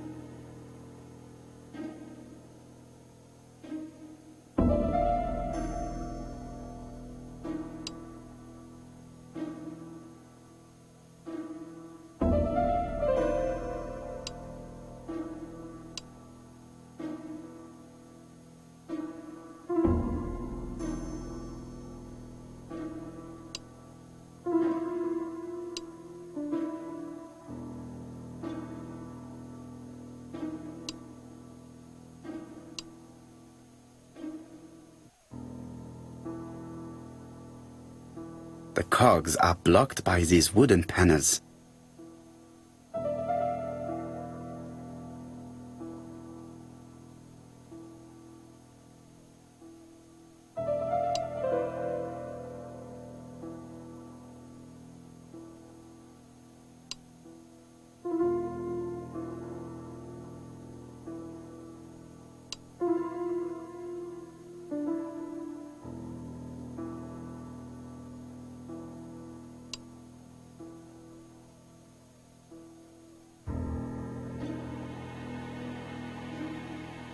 The cogs are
I definitely need an object to make these cogs turn.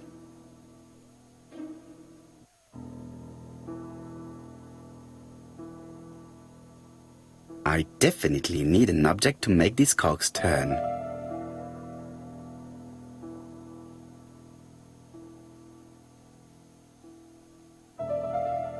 This wooden panel is blocked. I can't open it.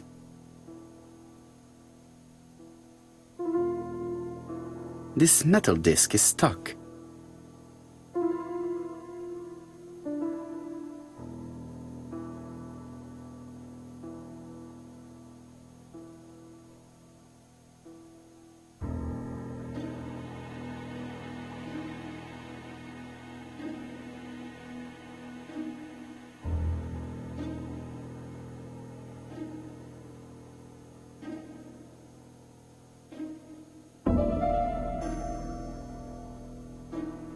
Strange. A sheet of...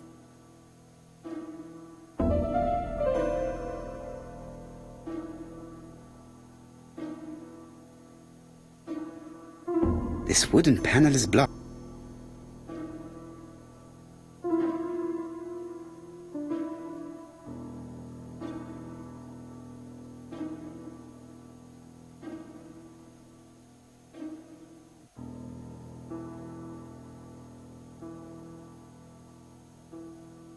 I definitely need an object to make these cogs turn. I definitely...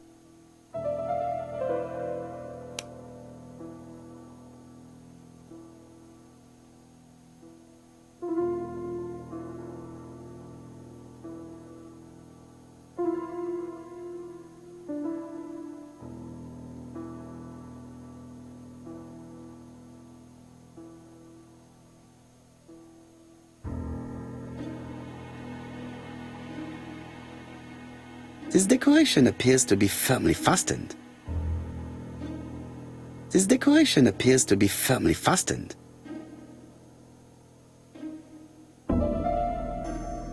This decoration appears to be firmly fastened. This decoration appears to...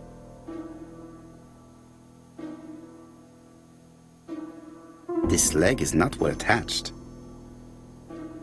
This leg is not well attached.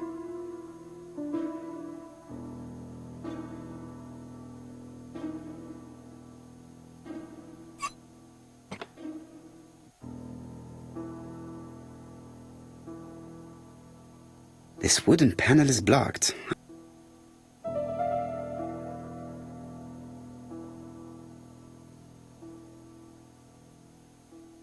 Strange.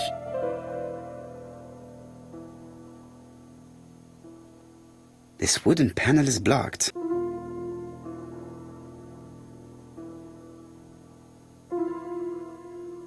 I definitely need an object to...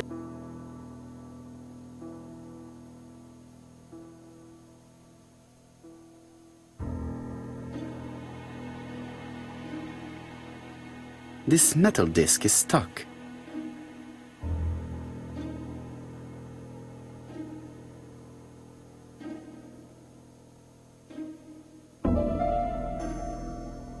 This wooden panel is blocked.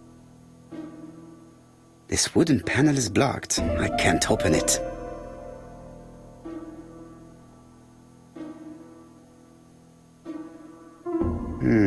Could the screw be slightly loose? Could the screw be...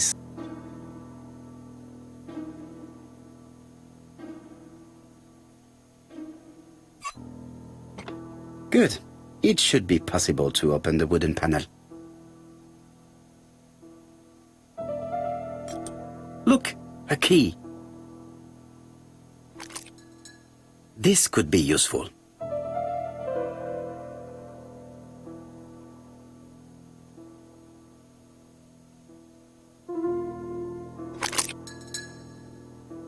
The central cock is blocked.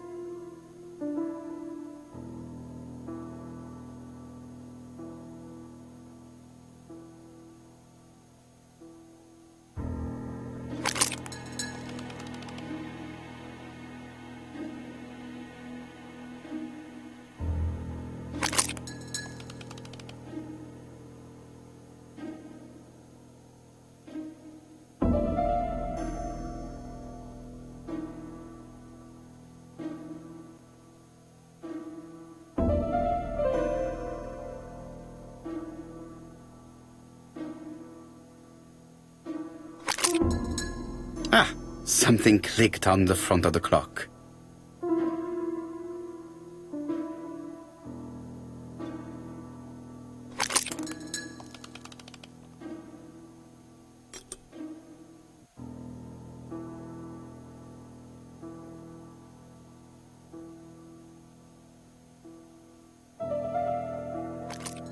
This could be useful.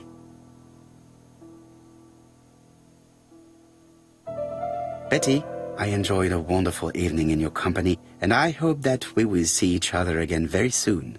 D. My dearest Betty, I know that your art is already spoken for, but you are the most beautiful dancer I have ever had the pleasure of meeting, and I am impatient to see you again. Adrian.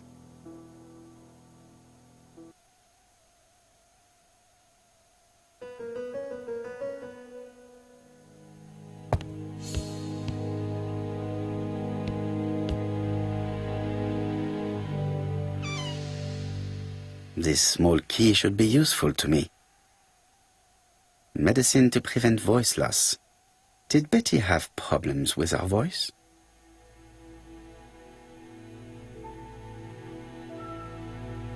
A record sleeve with an handwritten title. Betty must have recorded the demo. I'd be interested to hear it. A record sleeve.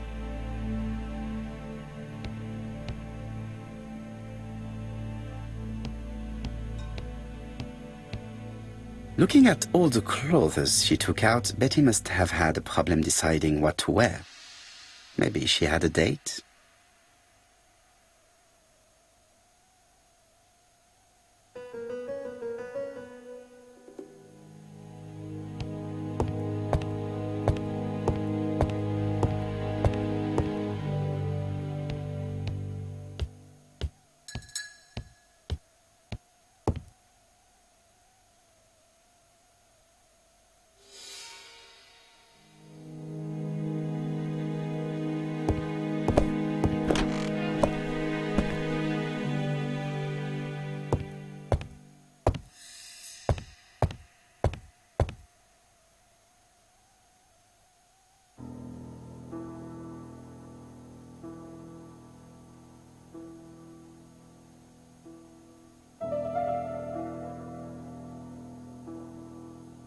Let us see.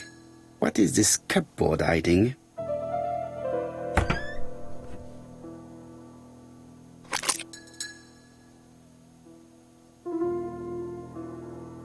This looks like solfège.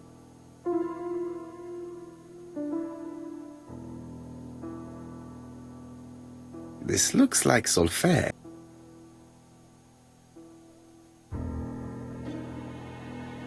This looks like solfège.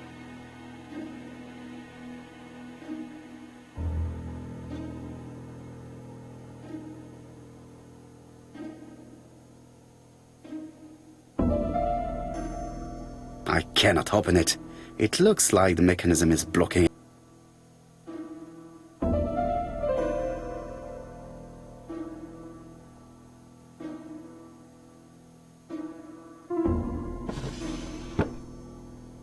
First of all, I have to take the handle.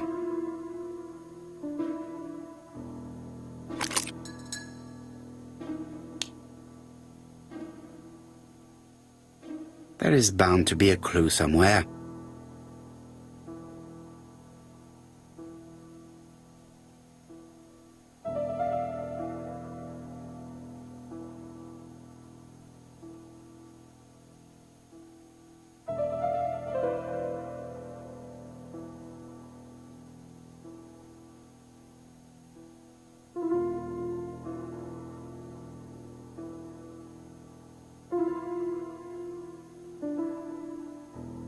There is bound to be a clue.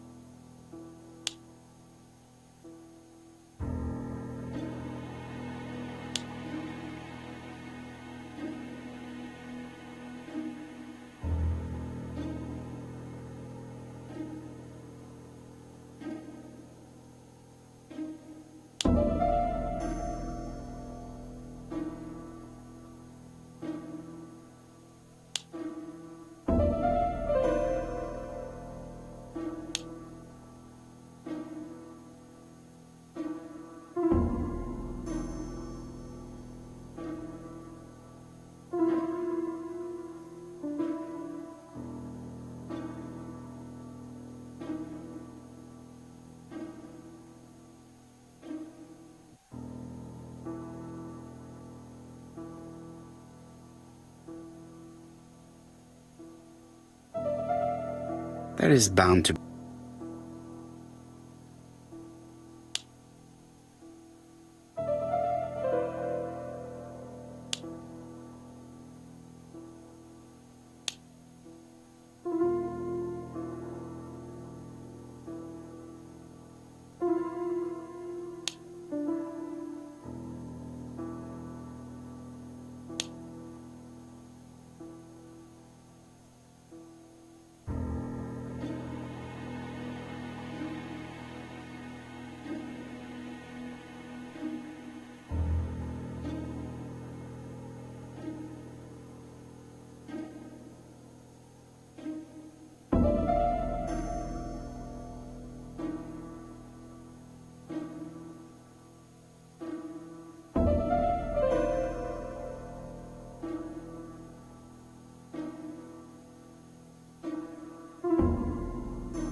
There is bound to be a clue somewhere.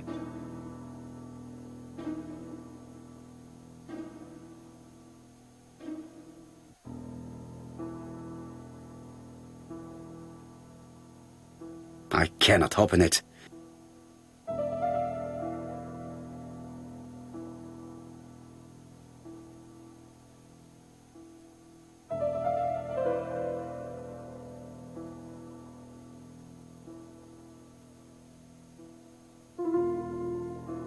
There is bound to be a clue somewhere.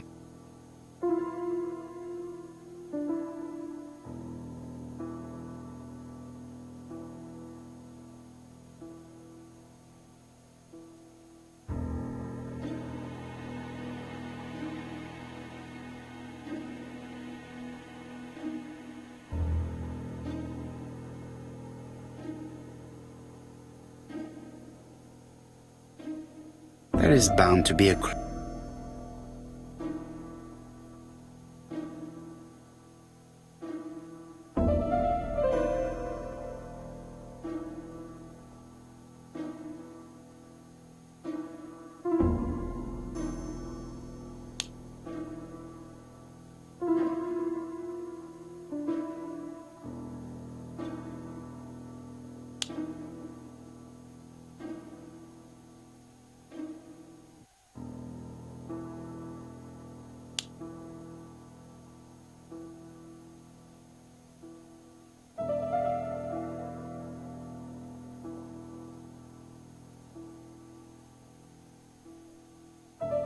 There is bound to be a clue somewhere.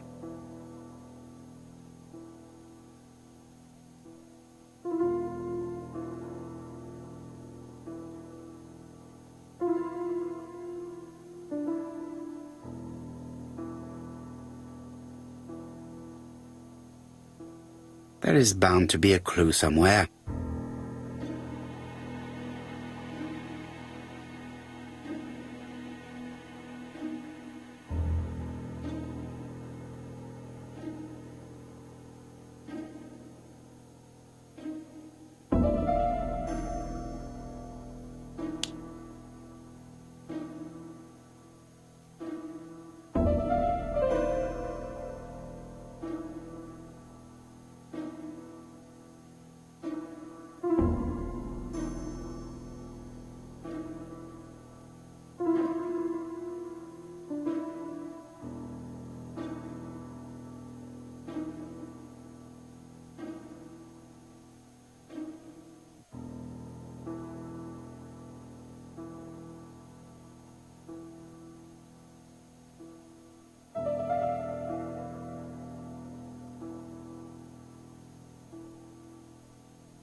This looks like solfège. There is probably a link with what I saw in the drawer.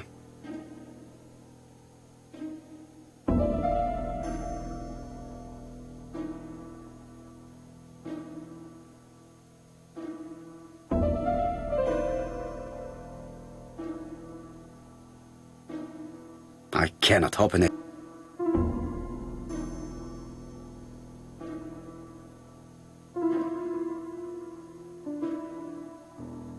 That doesn't work. I must have forgotten a step. That doesn't work. I must have forgotten a step.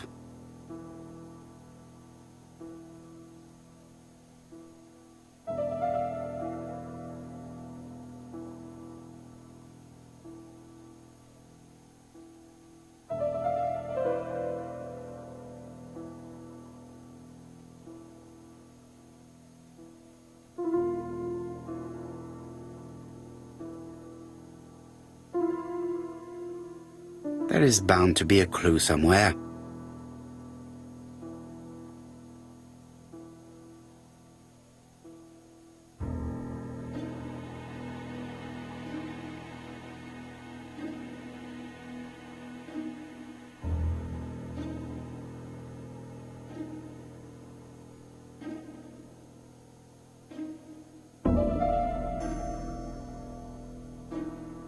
There is bound to be a clue.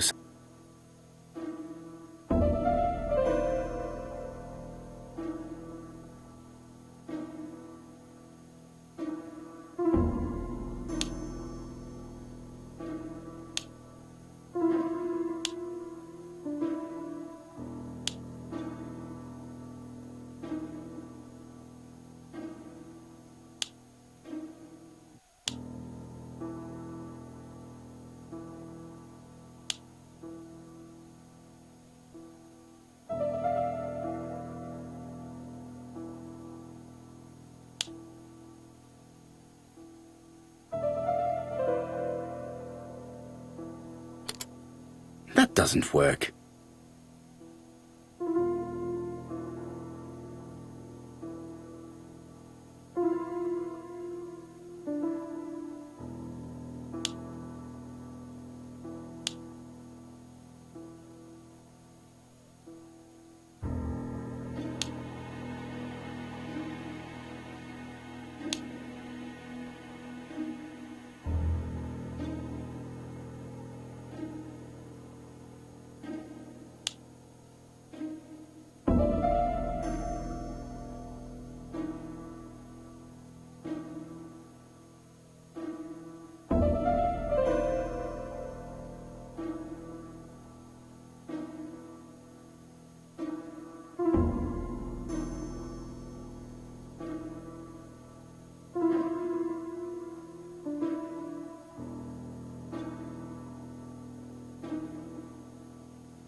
There is bound to be a...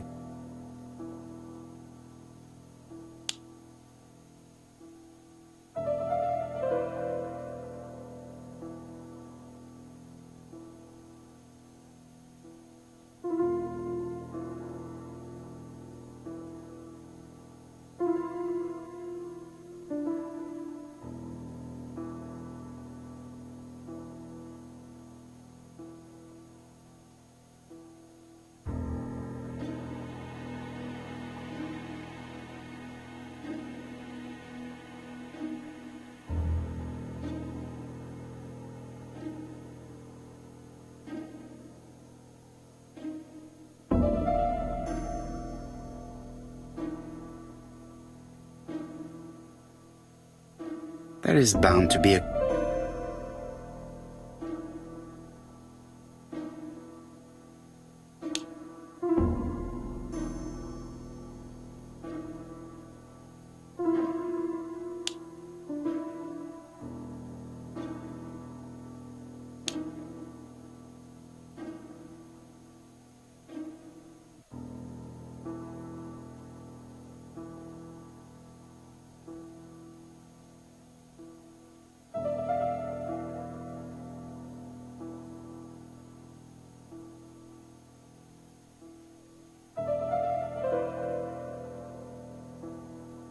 There is bound to be a...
There is bound to be a...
There is bound to be a clue somewhere.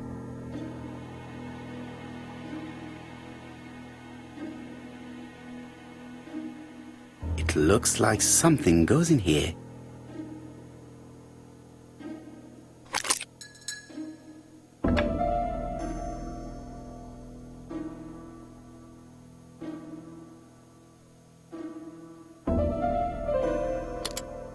That doesn't work.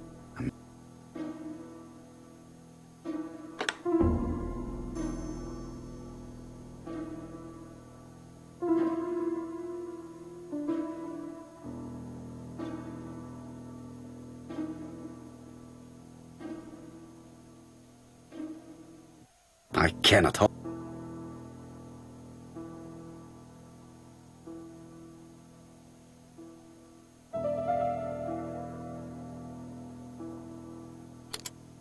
That doesn't work.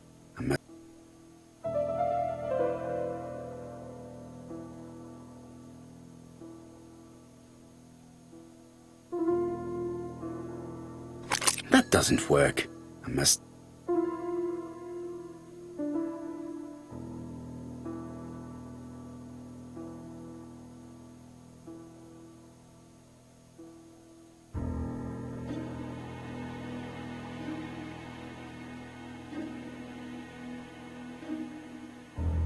That doesn't work.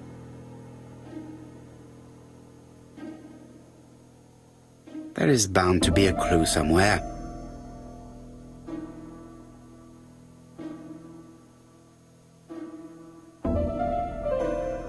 That doesn't work.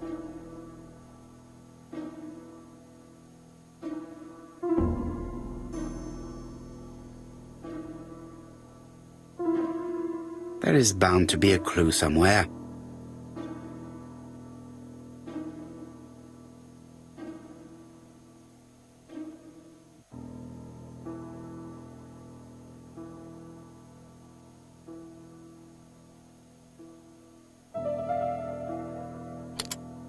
That doesn't work. I must have forgotten a step.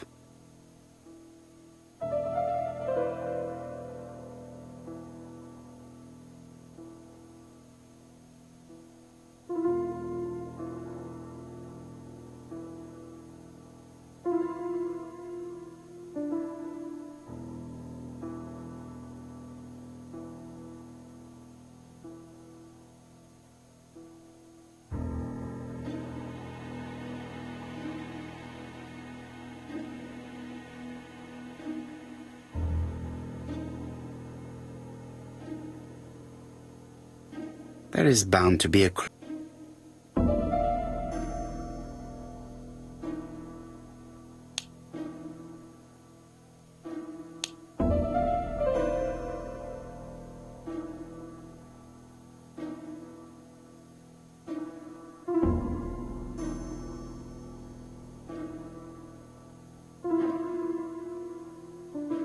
There is bound to be a...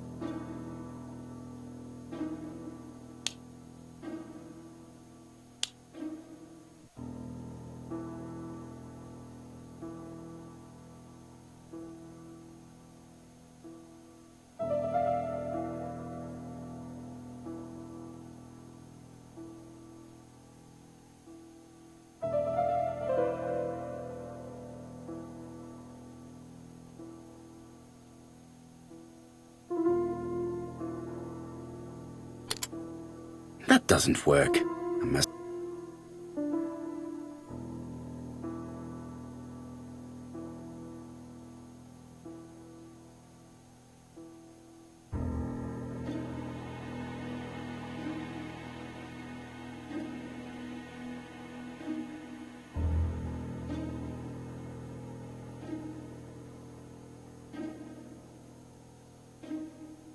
There is bound to be a clue somewhere.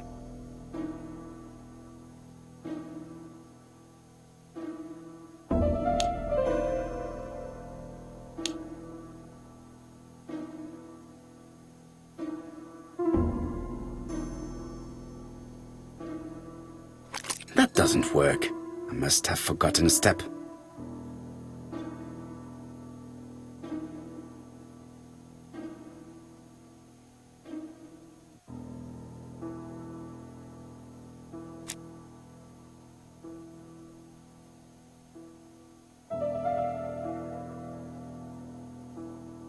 This looks like solfège.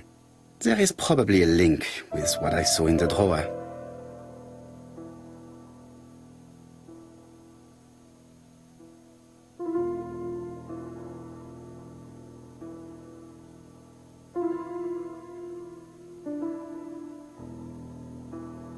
There is bound to be a clue somewhere.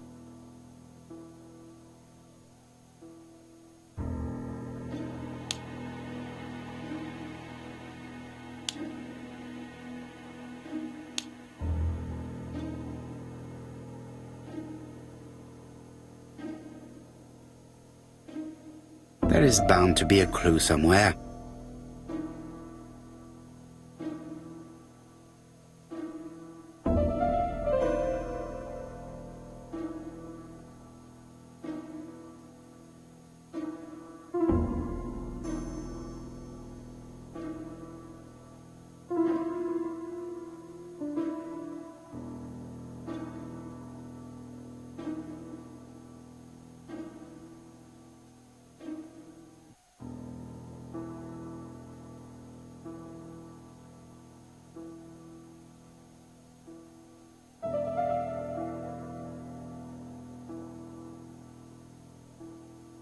There is bound to be a clue somewhere.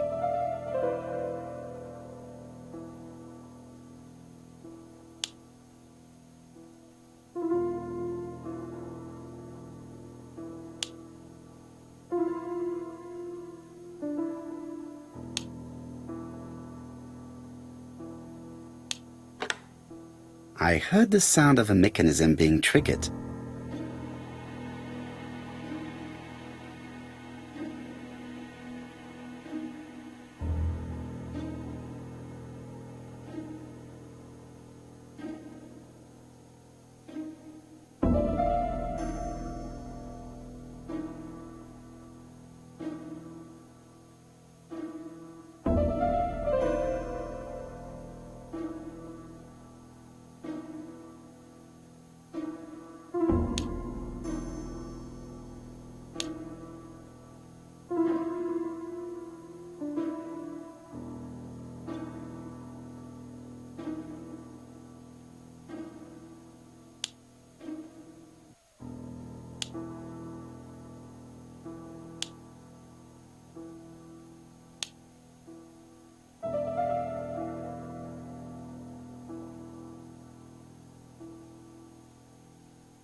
This looks like solfège.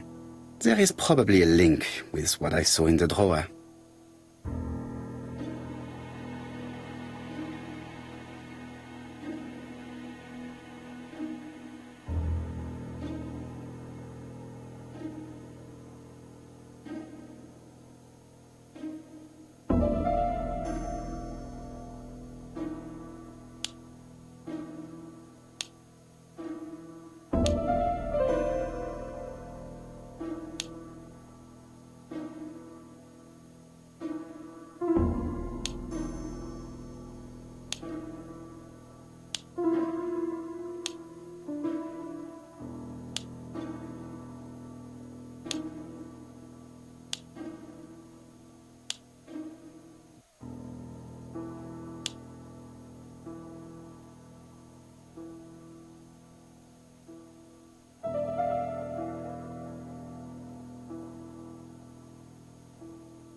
This looks like solfège.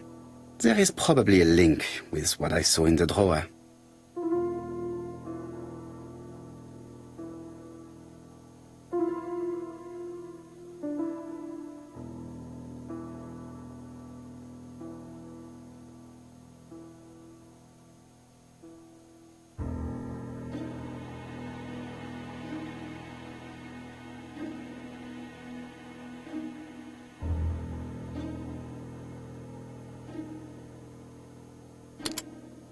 That doesn't work.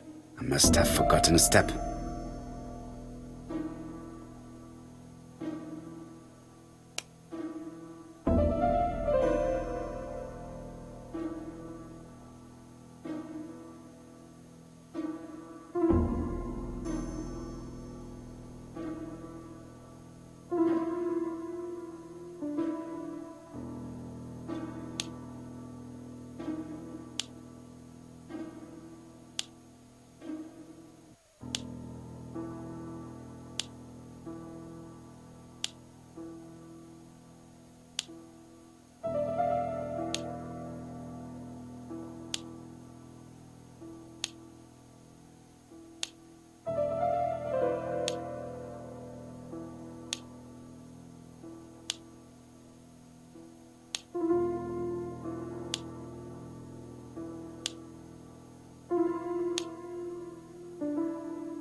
I just have to put the record on the gramophone and start it.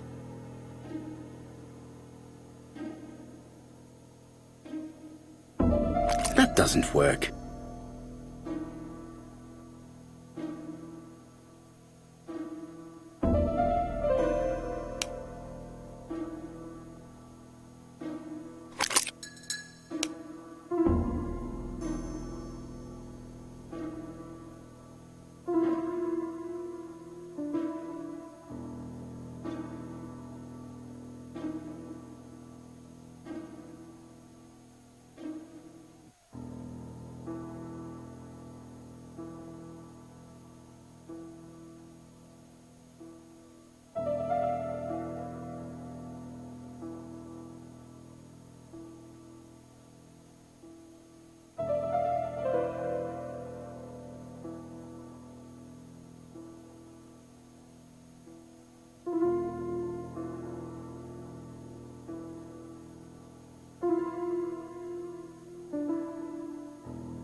We're in the middle of recording. Sorry, Betty, but it's not wise. The doctor said you should rest your voice. You're such a killjoy sometimes.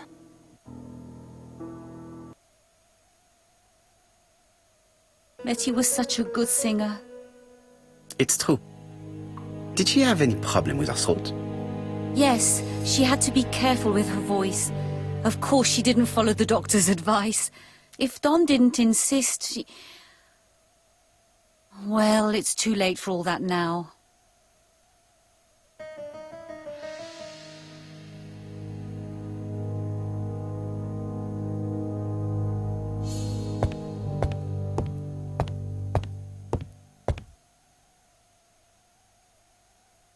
It looks like this woman is single, but she has feelings for someone.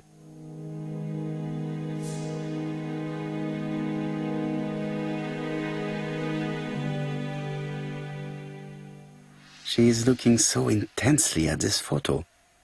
But is it really her sister that she's studying in this manner?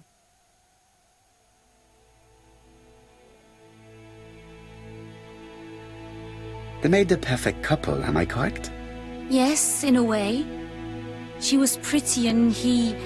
Well? He's a bright man, with a promising career ahead of him. He would have made Betty a good husband. He was always attentive and generous. Oh, a true gentleman. I hear a note of envy in your voice. You must have heard wrong.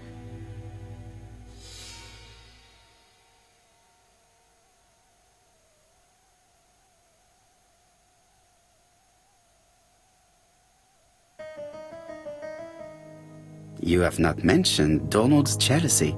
There's nothing to say. I am not your enemy, Mademoiselle Bernard.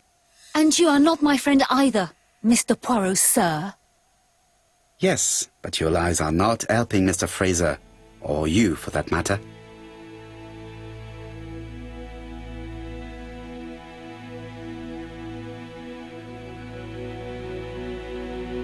This case is much more complex than you think. It would appear that your sister's murder is the second in a series that we have to stop as quickly as possible. The first was in Andover, and the same as your sister, the murderer sent me a letter informing me that a crime would be committed in that town. Now can I count on your honesty? Yes, you have my confidence, Mr. Poirot. Don is a quiet and sensitive young man. Slightly reserved, too. And as is often the case with reserved people, when he flew into a temper, he completely lost control. He could be so violent. Betty was frightened. And when was this? The first time was about a year ago. But they rowed more recently. Donald found out that Betty had lied to him. She said she was going out with a girlfriend, but she went out for dinner with a married man. It was an awful scene. She told him that until they were married, she was free to go with whoever she pleased. Donald turned quite pale and started shaking and kept saying one day... Well? He'd commit murder.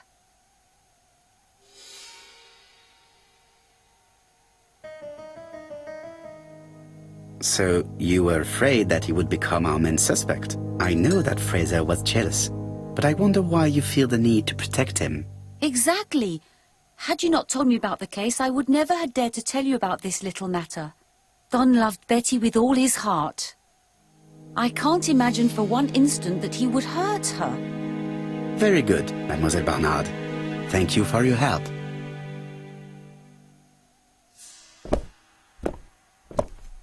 Fraser is at the Ginger Cat. The police haven't spoken to him, but they want to. Très bien, Hastings. Let's see him now. Au revoir, mademoiselle. My deepest condolences to your parents. Of course, Mr. Poirot. And don't be too hard on Don. He's more fragile than he looks. If you say so. Let us now try and get our brain cells to work.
Let us now try and get our brain cells to work.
You've seen Fraser, Hastings.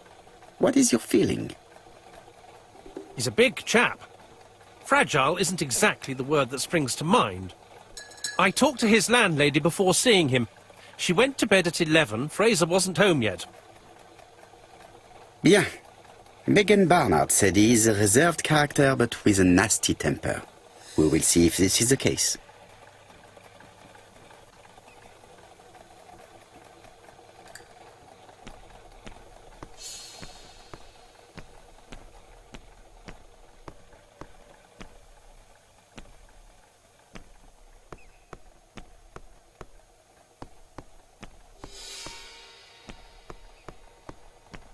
With all these tourists,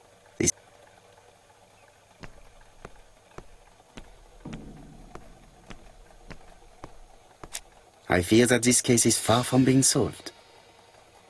Come on, Poirot. You'll find the killer. Certes. But how many times will he kill before I do?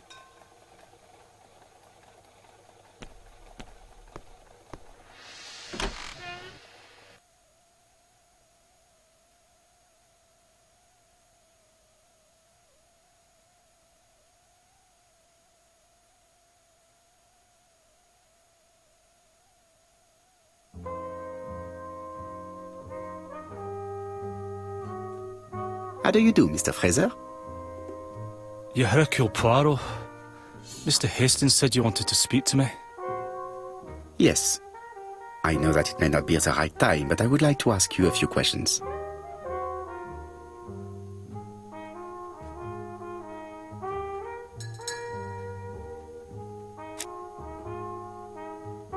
This man looks suspicious.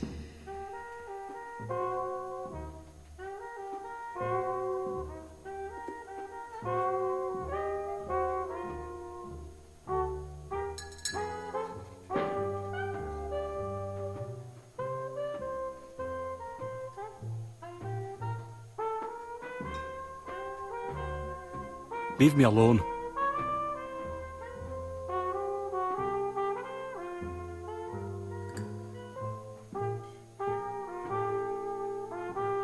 Donald Fraser is in a terrible state, as if he hadn't slept all night.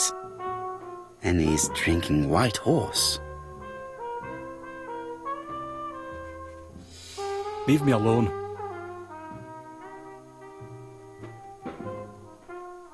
Tell me that it's a mistake. That Betty isn't dead. Sadly, your lady friend has been murdered, Mr. Fraser. Oh, Betty, if only you'd listened.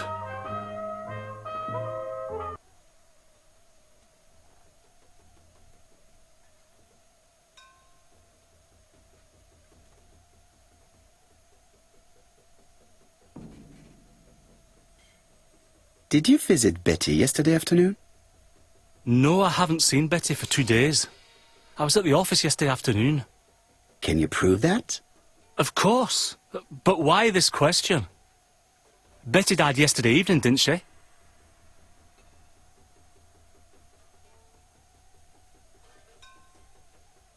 Yesterday, a guest came to the Ginger Cat alone and ordered a White Horse whiskey, and by the look of it, you also appear to be fond of this brand. Yes, it's a good whiskey and not cheap. I only drink it on special occasions. Or tragic ones. I understand. Do you know what Betty's plans were yesterday evening? She said she was having dinner with her sister.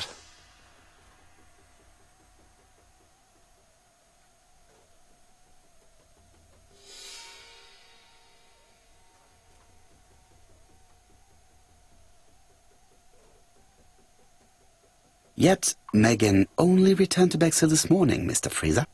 I didn't know. Right. May I ask you what you were doing yesterday evening? I spent the evening working. Your colleagues can confirm this?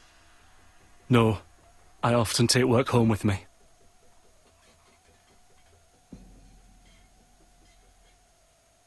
Therefore, you have no alibi, Mr. Fraser. That's right. But that doesn't make me a murderer, Mr. Poirot. I would like you to leave now, please.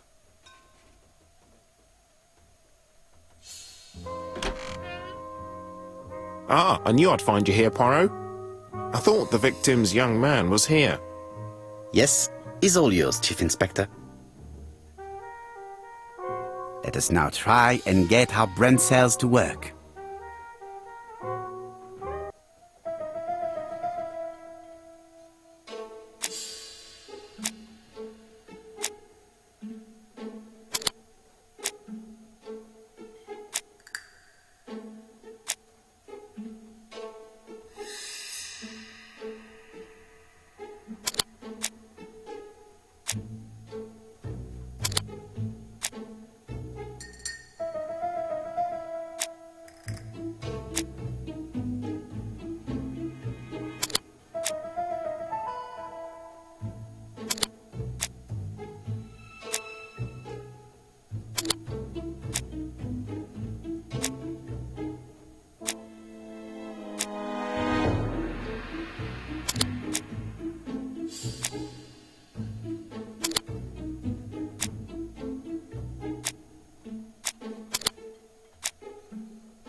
Fraser doesn't have an alibi and he's extremely jealous. You are very skilled at summing up. And yet you haven't asked Japp to arrest him. It is too soon. But I agree, without the letters announcing the crimes, Fraser would already be behind bars. Bon, I think we have enough elements. Let's reconstruct the events at the scene of the crime. I can't imagine how the murderer wasn't seen, though. Surely she must have struggled. Let us try and imagine the scene.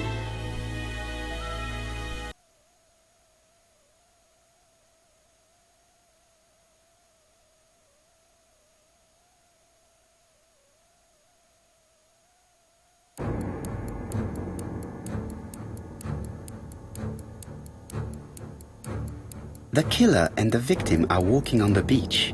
Miss Betty has a bag, a belt around her waist, and carries her shoes in her hand. Both of them walk slowly to hut number 5.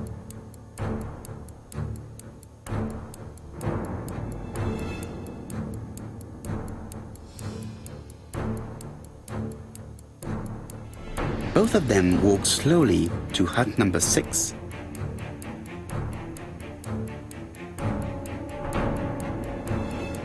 Miss Betty enters the hut. She leaves without her belongings. Then she hides a coat.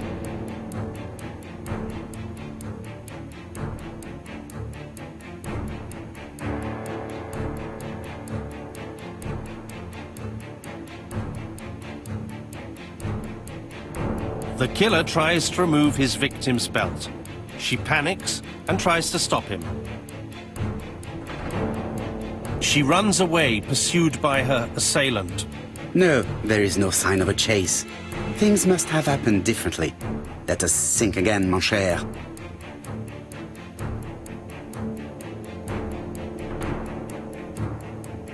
The killer and the victim are walking on the beach. Miss Betty has a bag, a belt around her waist, and carries her shoes in her hand. Both of them walk slowly to hut number 5.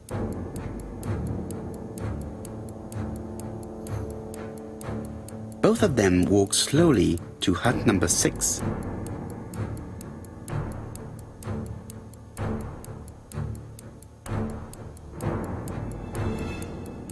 Miss Betty enters the hut. She leaves without her belongings. Then she hides a coat.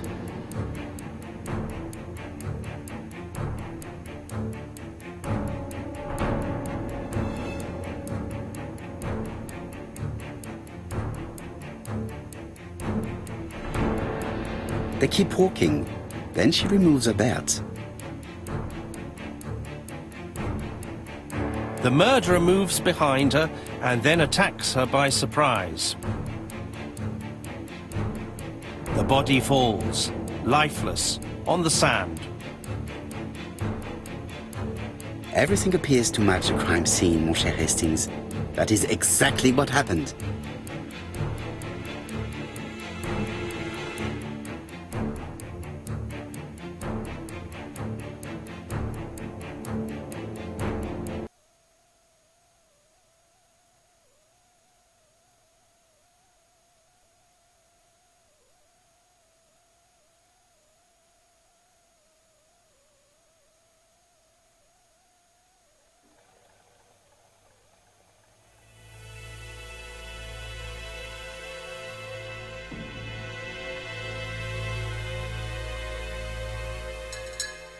Generous? The murderer seduced Betty in order to lure her to the beach and kill her. Indeed, the young woman was certainly careless, but not stupid enough to follow a stranger. What are you planning to do, Poirot? Return to London, mon cher Hastings.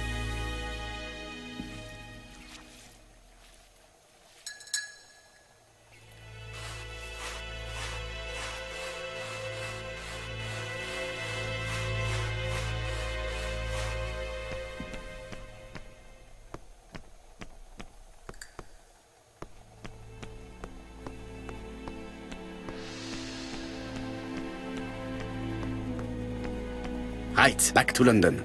There is nothing more for us to do here.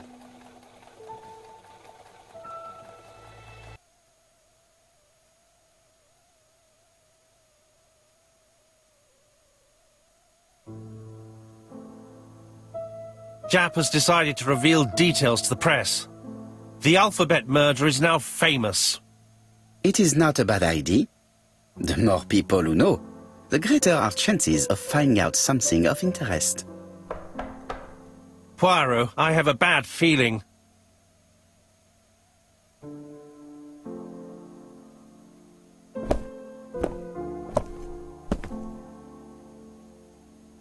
Poor Mr. Poirot, not so good at these little criminal matters as you thought yourself, are you? Rather past your prime, perhaps.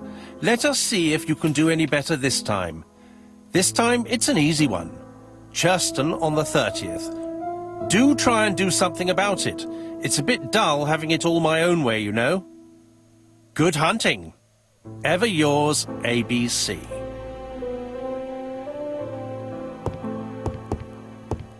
Good hunting. Did you hear that, Poirot? The murderer seems to be taking it all as a game, a challenge.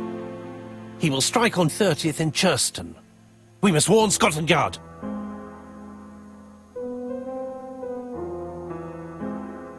By the way, Hastings, what day is it? Well, looking at the calendar, it's the 30th. No time to lose. We must prepare our suitcases for Churston. Mon Dieu, it is already 10 o'clock. I will call Scotland Yard immediately.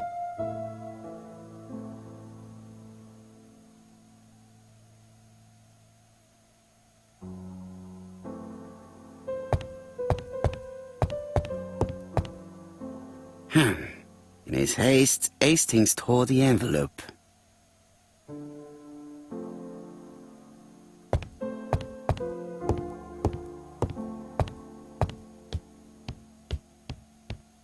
It is not a good time. It is not a good time. Hello, Jap. We received a new letter from ABC in the 10 o'clock post. Where and when? In Churston. Today. Today? I'll inform the population immediately. I'll check the train times. Call me back.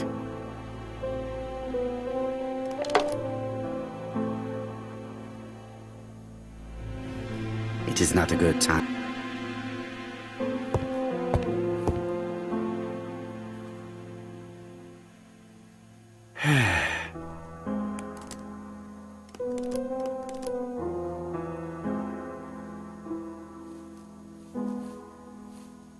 I do not need to make...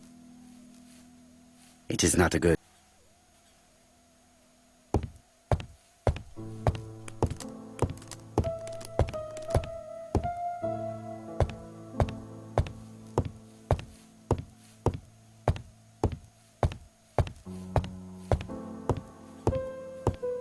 Hastings, what you are doing is an absolute disaster. That is no way to pack suitcases. Heavens, we must hurry. We have to get to Churston before the murder.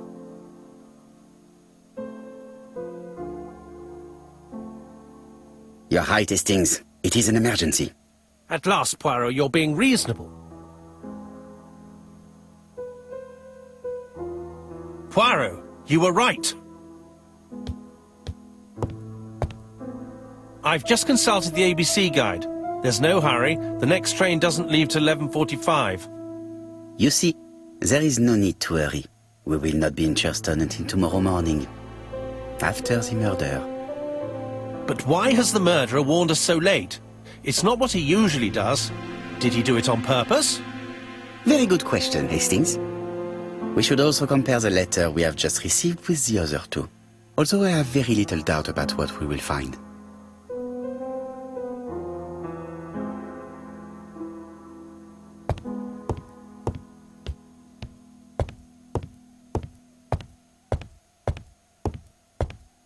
Hastings, it would appear that you are getting slightly thin on top. Really? I hadn't noticed.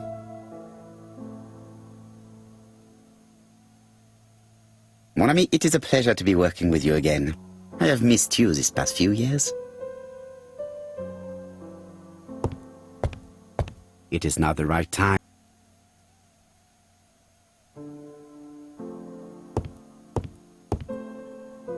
Poirot, since my return, I see that you have fewer grey hairs than when I last saw you. How is that possible? Mon ami, I am sure that you will find the explanation all on your own.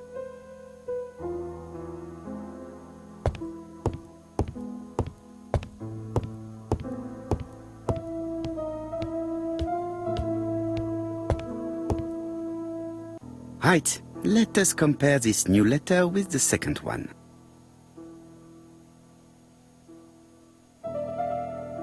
Let us examine this more closely.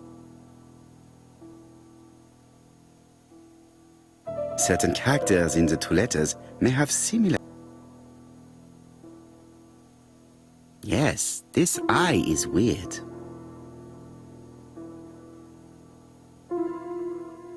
Right, let us compare this with the other letter.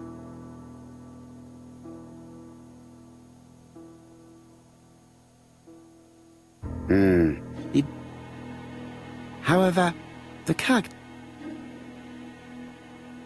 Yes, the I characters in the two letters do indeed have the same defects. I have to find some other similar defects to confirm my theory.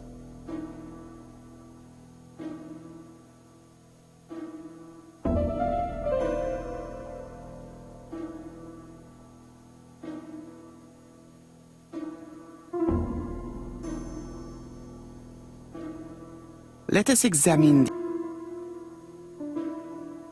The W is not printed properly. Right, let us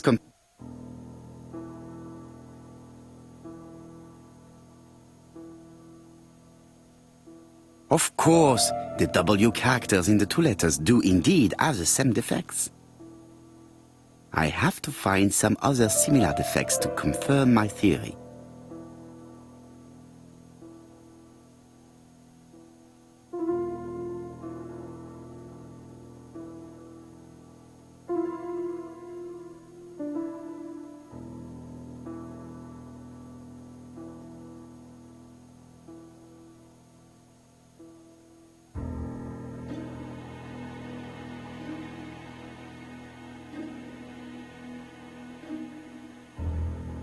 Let us examine the characters in this word.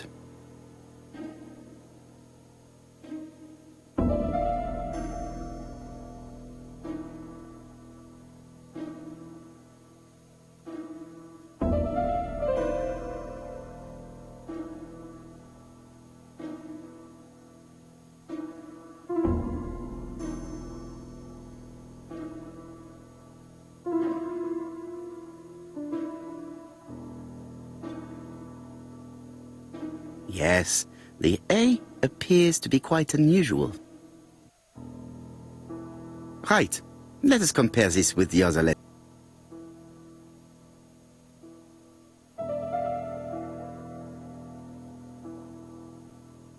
That's right. The A characters in the two letters do indeed have the same defects. My theory was right. These two letters were written with the same typewriter. Let us now try and get our brain cells to work.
The letter should have arrived in time.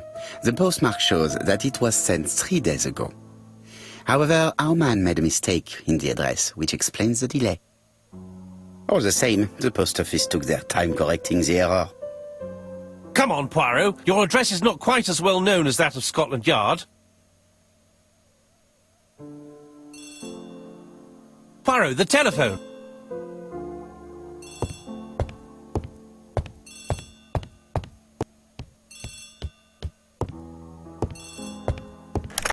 I have some news from Churchton. Bad news, I'm afraid. Sir Carmichael Clark was murdered while out on his evening walk. Sir Carmichael Clark. The name is familiar to me. He was a famous throat specialist, one of the best in London. A wealthy man, he retired to Combside, a beautiful house by the sea. He collected antiques. Are you going there? Yes, let's meet on the train.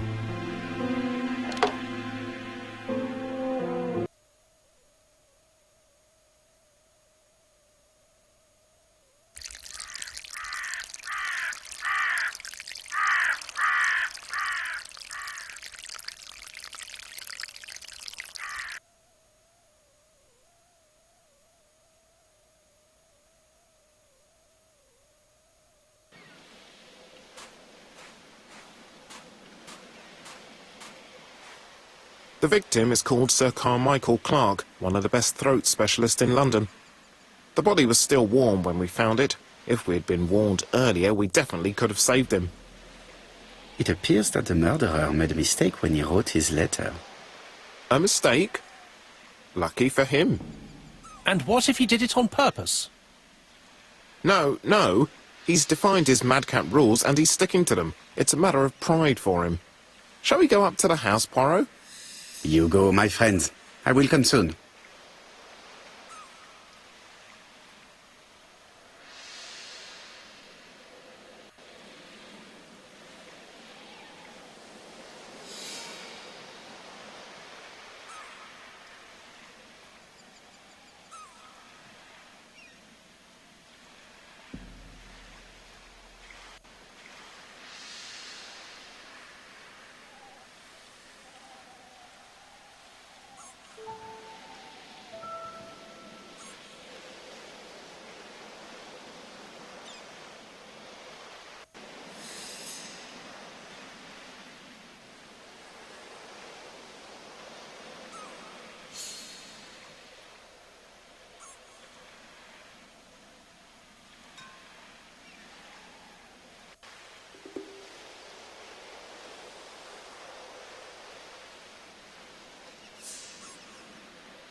Jap has emptied the victim's pockets and has laid out their contents on this piece of wax cloth.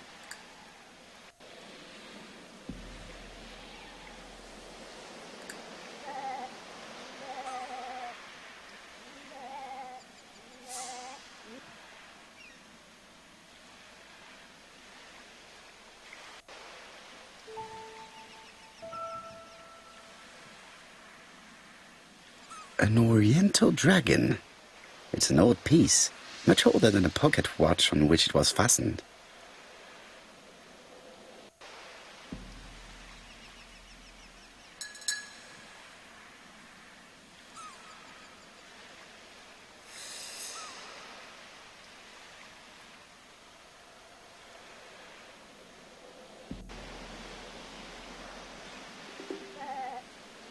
A signet ring, very probably with the Clark family's coat of arms.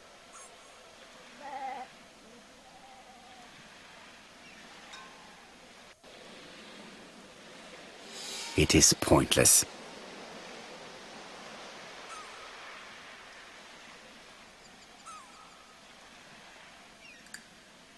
Nothing appears to be missing from this wallet.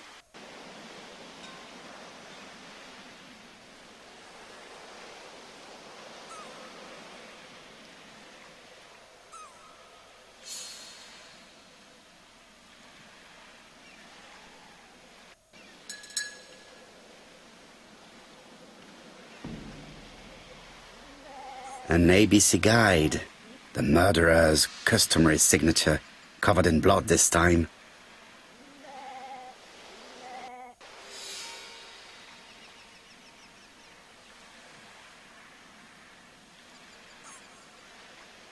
Sir Carmichael's throat was cut.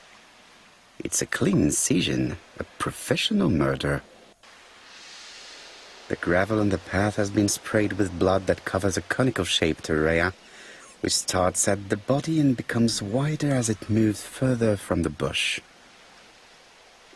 The gravel on the path has been... Apart from the wound to the throat, the body is untouched. No cuts, no bruises.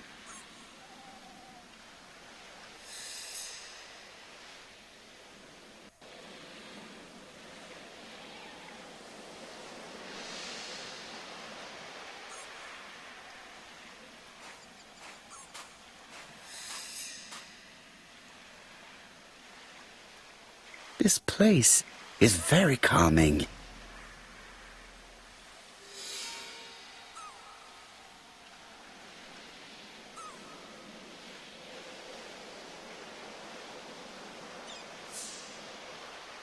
The site is exceptional. It is easy to imagine that Sir Carmichael used to enjoy stopping here every evening.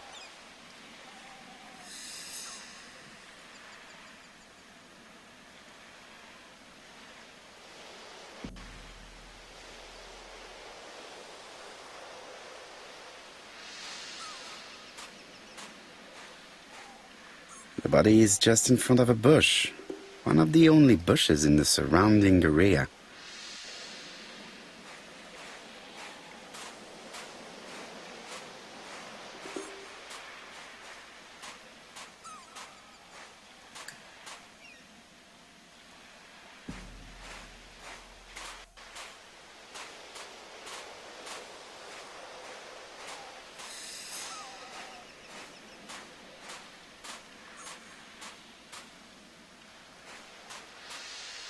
I'm not going to leave now.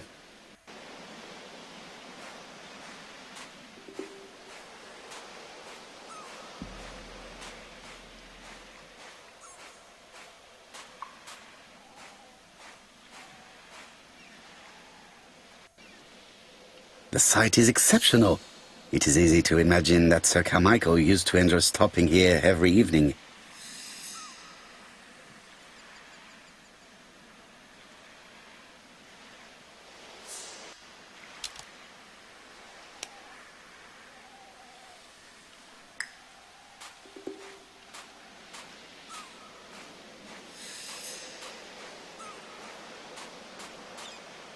The vegetation behind the bush has been trampled. Let us now try and get our brain cells to work.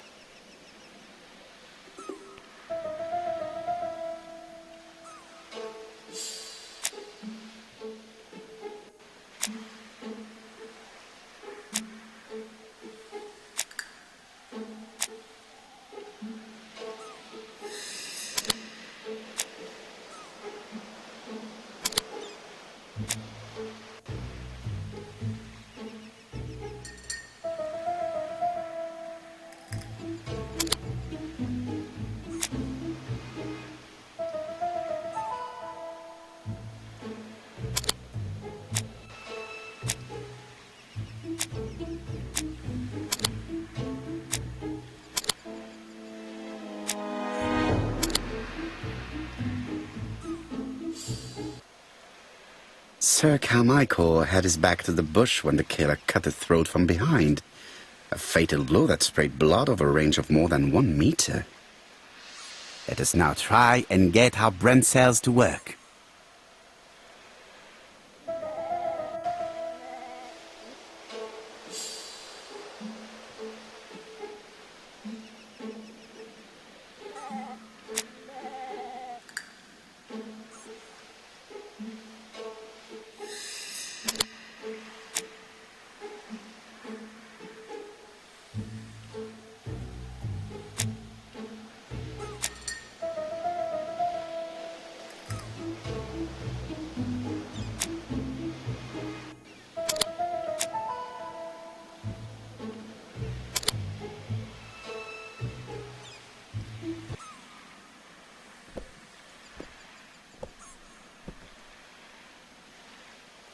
Have you finished, Poirot?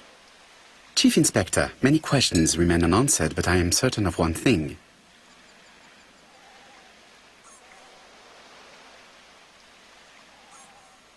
The killer has prepared his crime very carefully. Quite right. He must have known Sir Carmichael's movements well to plan such an attack.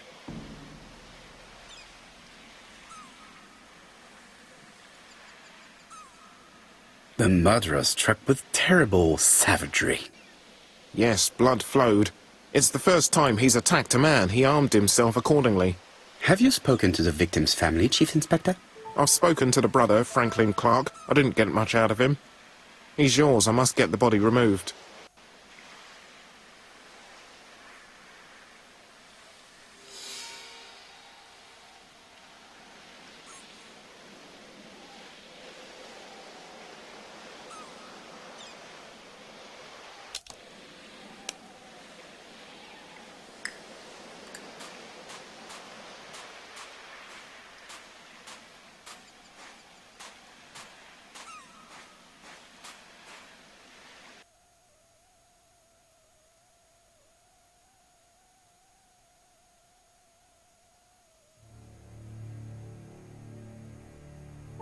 To be honest, this inspector seems rather obtuse. I'm counting on your friend Poirot to catch my brother's murderer. Ah, here he is now. Please, Mr. Poirot. Mr. Poirot, this is my brother's secretary, Miss Thora Gray. Pleased to meet you, Mr. Poirot. Would you like some tea? No, thank you, mademoiselle. I find it hard to digest.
Hastings does not like very hot tea.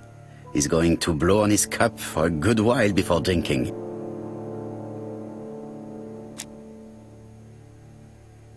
There is something elegant about her.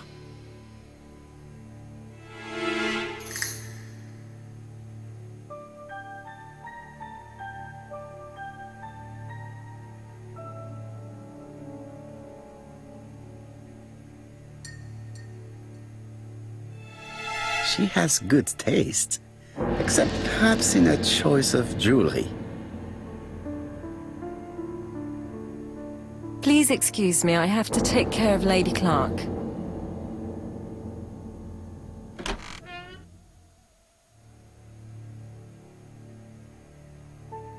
It is not the right time.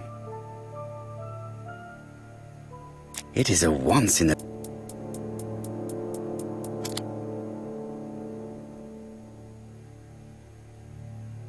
My brother's wife is gravely ill. You will probably want to question her, but I fear that it won't be possible today.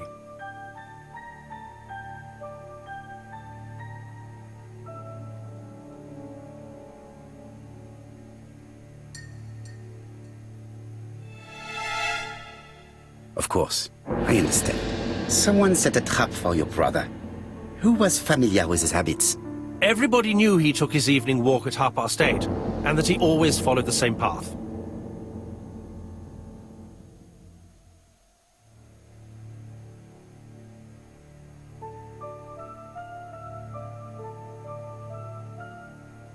And did people of the village know Sir Carmichael's habits? I don't know. It's possible. What were you doing last night? After dinner, I went to my bedroom. At 11 in the evening, the telephone rang. It was the police. I went to look for my brother.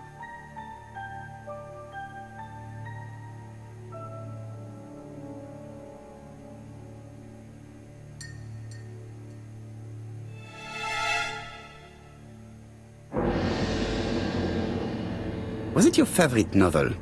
The Railway Children by Edith Nesbit. I know it's a children's book, but it's enthralling. So it was you who found the body. Yes, along with the gardener. Have you seen any strangers around the house recently?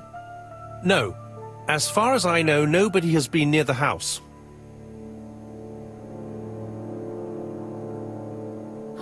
Miss Clark. Oh, Lady Clark must have fallen from her chair. I have to help Miss Grey get her up.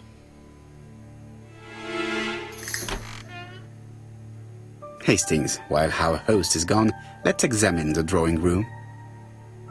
But, Poirot, a gentleman shouldn't... I take full responsibility. All you have to do is to leave the drawing room door ajar and let me know if anyone is coming.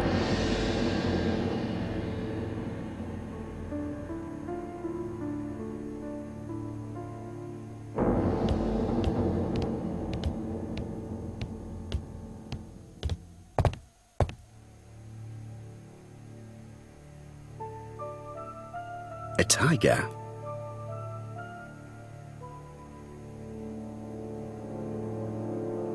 It is an emperor.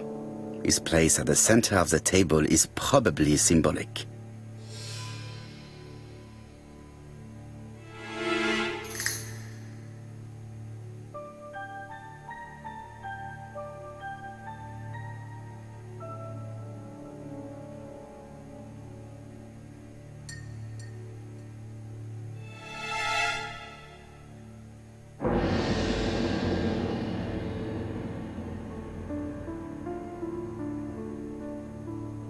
Comside's private collection, purchases since 1920. The catalogue for Sir Carmichael Clark's collection.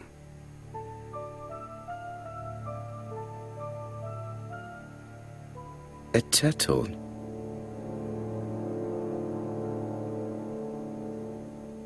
Dragon, dragon, dragon. Sir Carmichael showed himself to be very consistent in his collection's theme. A dragon.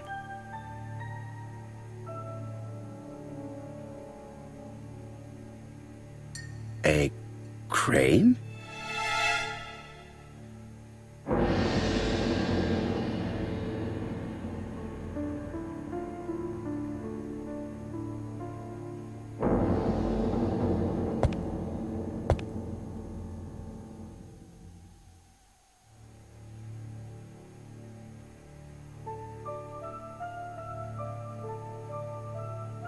compass point to the south. Bronze and magnetite, Han Dynasty, circa 210 BC, purchased in Hong Kong 1935.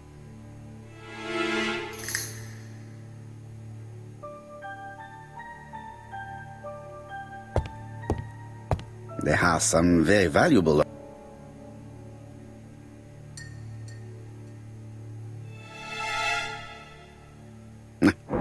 I'm not going to leave now.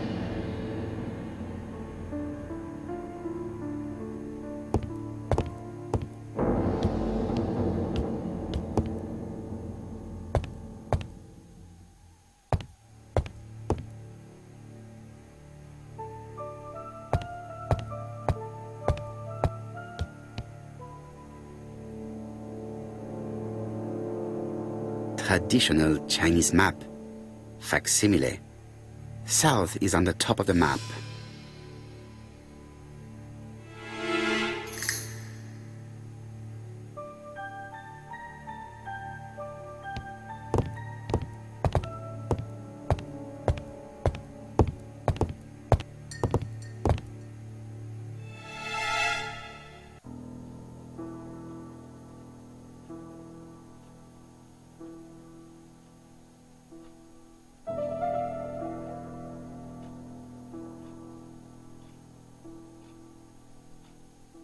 Turtle, the dragon, the crane and the tiger. I think I've already seen this motif somewhere.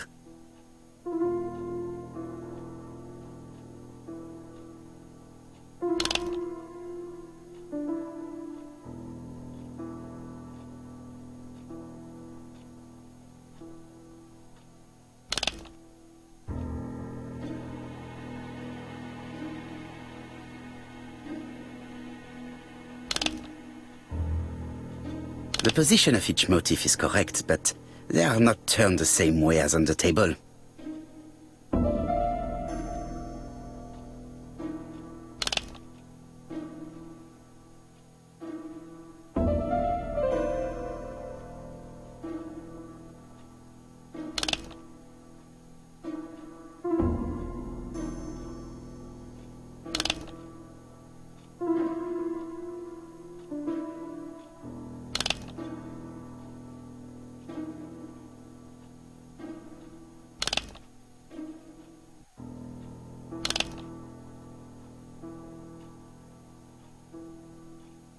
Position of each motif resembles that of those on the table.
The cardinal points. This book could... Each cardinal point is associated with one animal and one color. In the middle sits the imperial dragon, and out of respect, all the others are turned towards him. Each cardinal point is associated.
The position of each motif is correct.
Turtle, the dragon, the crane and the tiger.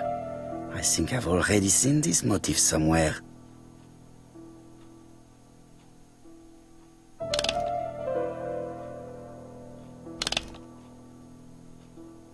The position of each motif is correct, but they are not turned the same way as on the table.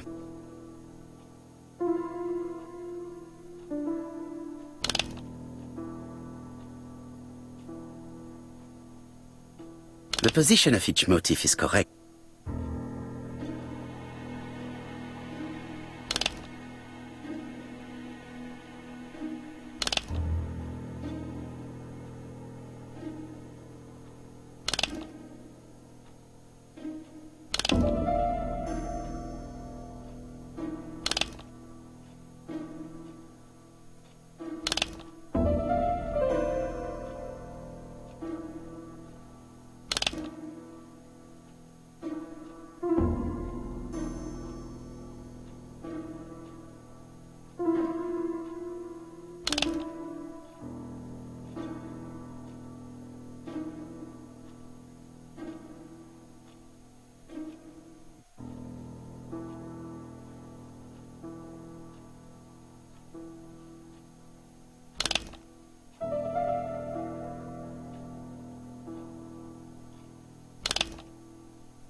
The position of each motif is correct, but they are not turned the same way as on the table.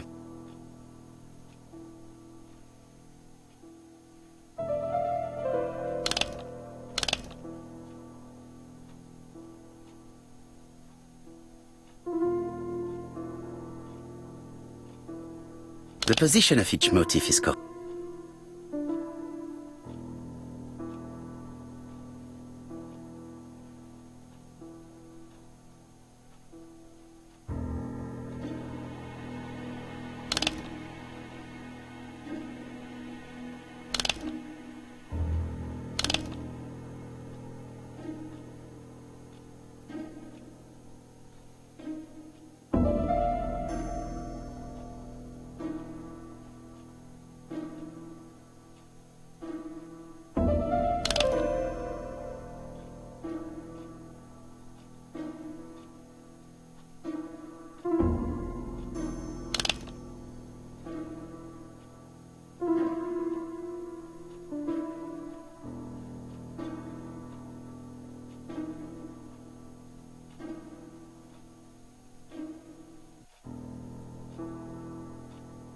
The position of each motif is correct.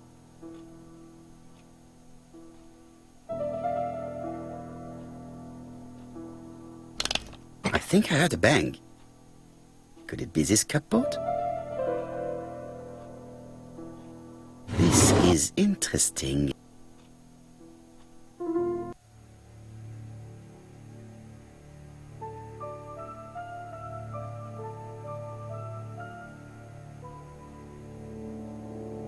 Ernest Logan, MD, Brighton Cancer Institute, 201 Dusk Road, Brighton, Sussex.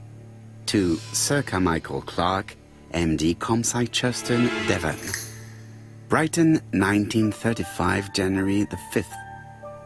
As a man of science, I owe it to you to be completely frank. Lady Clark, your wife is suffering from a generalized terminal cancer. I confess I didn't suspect anything like that during the first exams. But with the test results I have received today, there is unfortunately no place for doubt. I estimate that Lady Clark's life expectancy is no more than 1 year. Hospitalization would not help in her case, so I advise you to keep her at home and provide her with as much morphine as required to ease her last moments. Yours sincerely, Ernest Logan.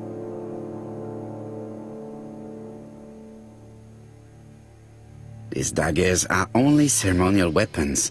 I do not think that the crime weapon is here.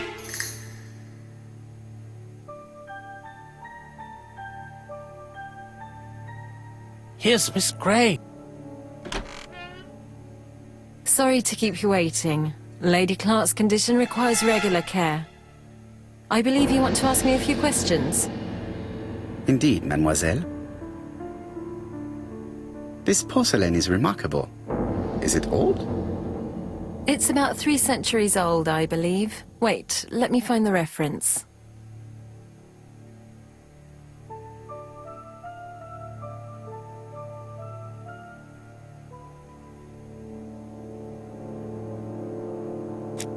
Just a minute, please, Mr. Poirot.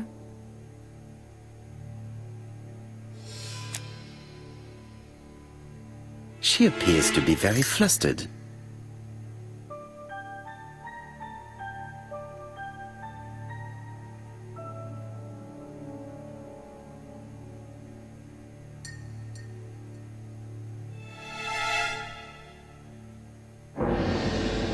She is unable to hide her emotion, and her makeup has been disturbed.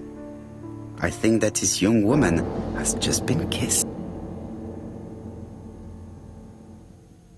Here?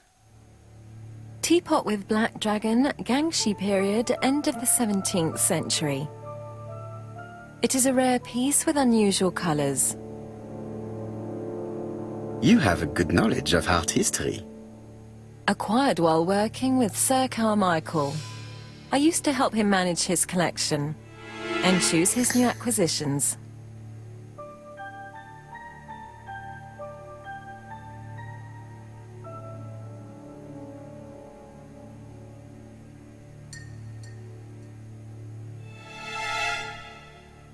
Did you have a good relationship with your employer?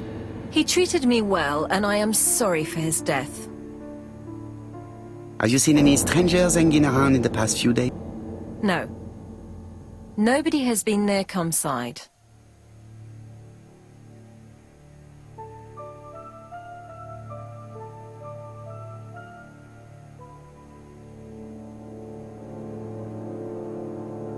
What were you doing yesterday evening at the time of the murder? I was sleeping. I was woken by the telephone at 11. I heard Franklin Clark speaking with the gardener. They left with some lanterns and they found the body.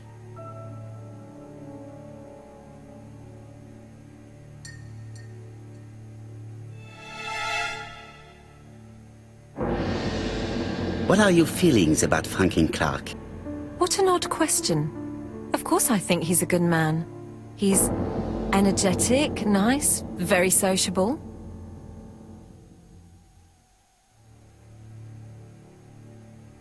Miss Gray, if I may be so bold, please do not take offence.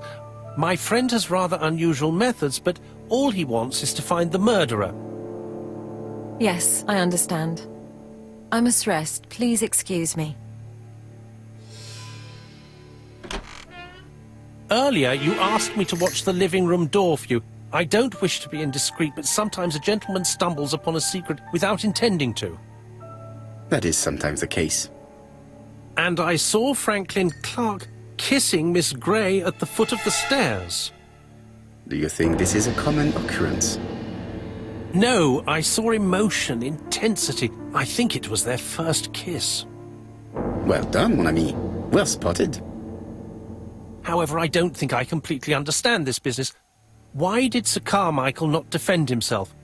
He appeared to have been active and strong. The murderer did not give him a chance. Let us try and reconstruct the scene.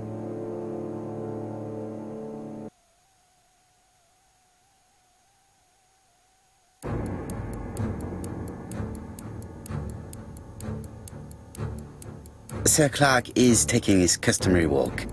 Our killer is hiding behind a bush.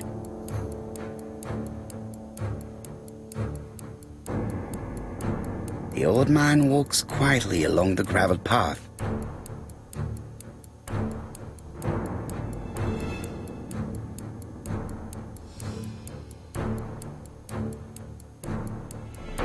Then he turns towards the sea to gaze at it.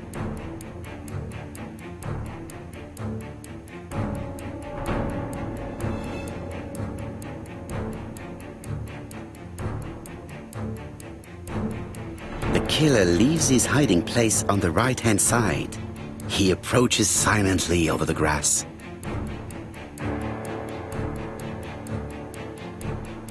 Then he throws himself on his prey and cuts the poor man's throat.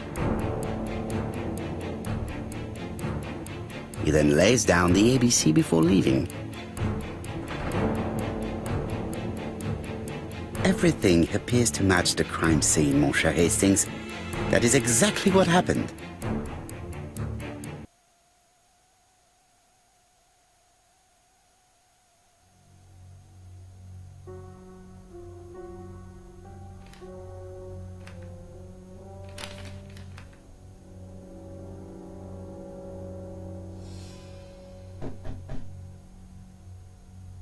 Oh, just a minute. I'm getting dressed.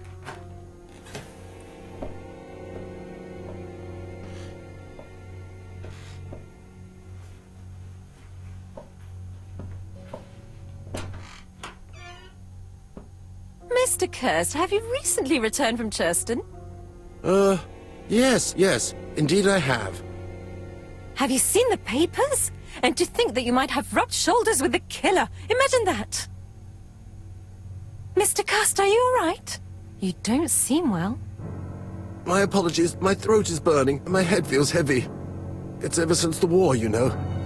Since my injury, my head has never been the same.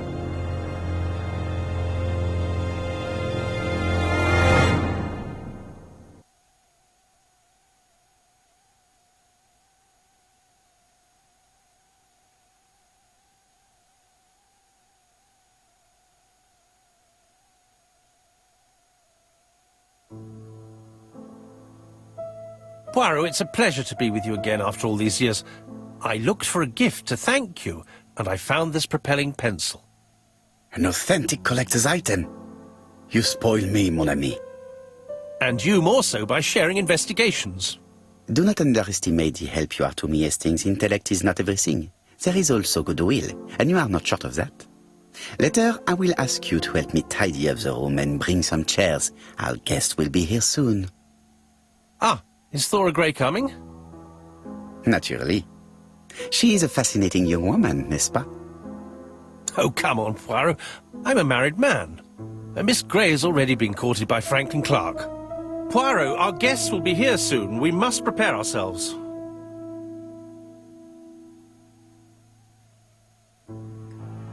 I should take advantage of the silence to examine them.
I ought to concentrate on my guest.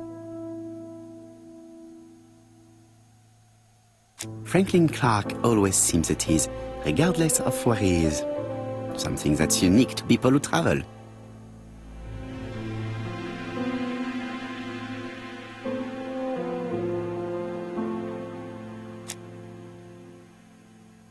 Donald is always on edge.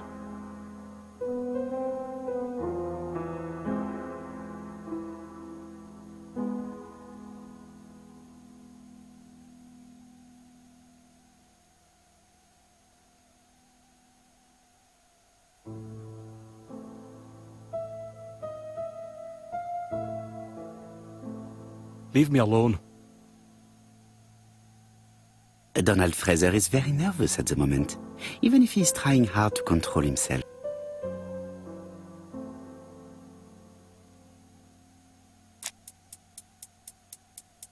She appears to have taken more care with her appearance than the last time.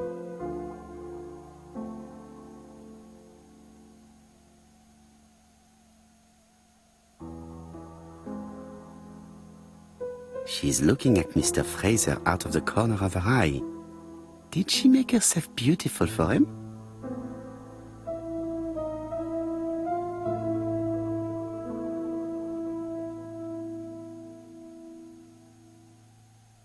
Sometimes I love a brunette, sometimes I love a blonde.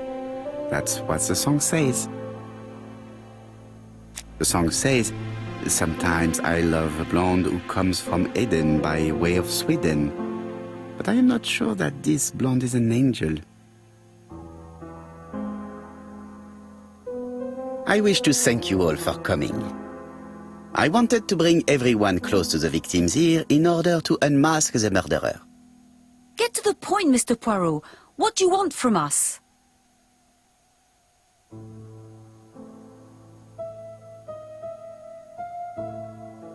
Megan, dear girl, please be patient. Mr. Poirot, how dare you address me by my first name? Please excuse me, mademoiselle. What I ask is that you search your memories. The murderer must have left some trace.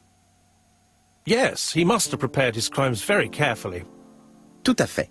He did not get to Bexhill at midnight in order to strangle a young girl whose name by chance starts with P. Must we go into that?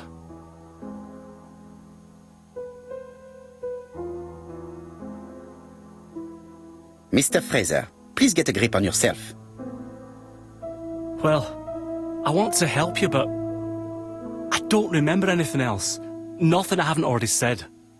And you, Mademoiselle Barnard? Did your sister say she was seeing another man? She never would have told me.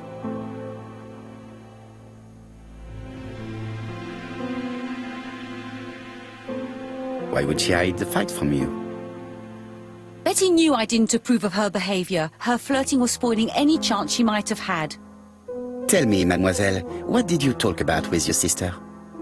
Silly things. Her new dress. She wanted a pair of black stockings to go with it. Mother bought her a brand new pair. The day it happened, she was crying. And to think that Betty never even wore them. Poor Mummy. Your sister used to sing, I believe. Did she ever perform in public? She dreamt about it, but she had a very bad cough. It troubled her greatly. She had to cancel auditions and miss lots of opportunities. A pity. Yes, she sang well, but that doesn't tell us much about the murderer. Qui sait? In any case, we now have enough information to draw up a relatively precise psychological profile. Let us now try and get our brain cells to work.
So, ladies and gentlemen, we can now surmise without too much risk of error that our adversary is calculative, sure of himself, a seducer, of outstanding intelligence, that he has plenty of self-control, and that he likes railways. It's a good start. Other meetings may be necessary. I hope that you will be able to come back again. Well, it's just that...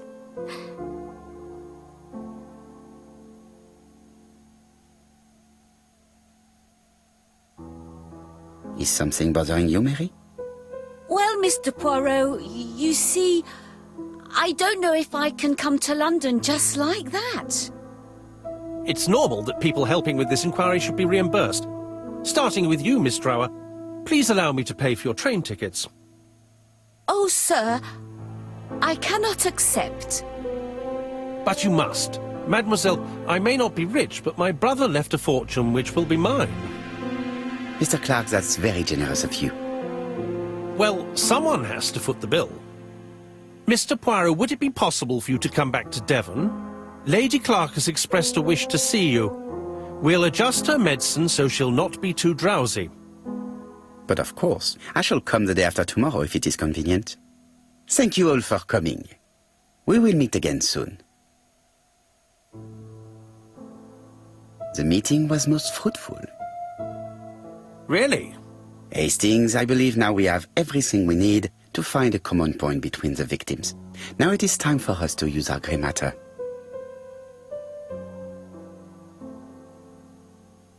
Let us now try and get our brain cells to work.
The first two victims suffered from bad throat, and that was precisely the specialty of the third victim, Dr. Clark.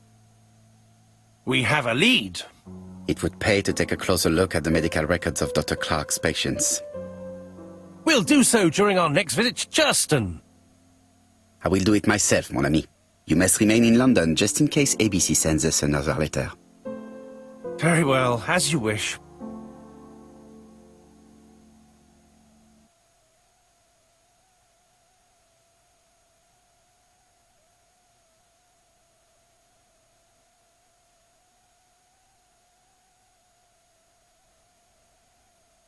Thank you for coming, Mr. Poirot. Lady Clark is waiting for you in her bedroom on the first floor. Please excuse me, I cannot stay for the interview. I've to take Miss Gray to the station to see our lawyer in Torquay.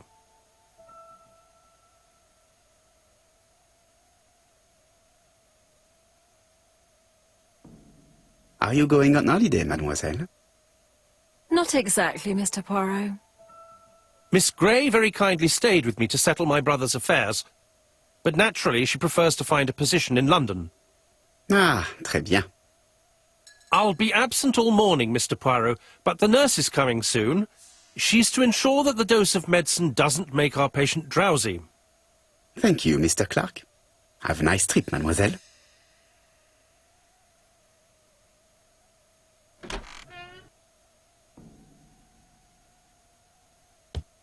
I am not going to leave Comside now. I still have some things to do.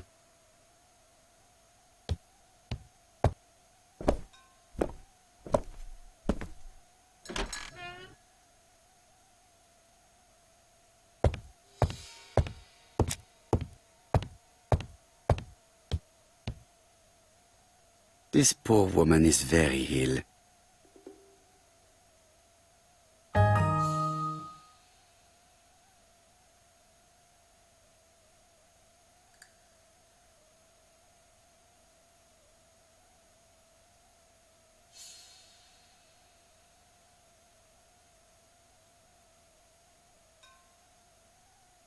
Please tell the nurse to hurry. Please.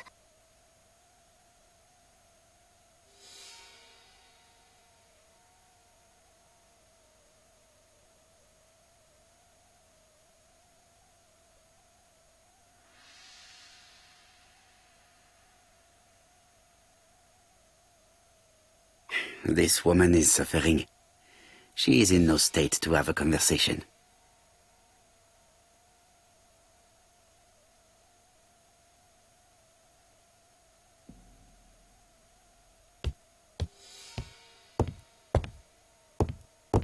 It would be rude to make Lady Clark wait any longer.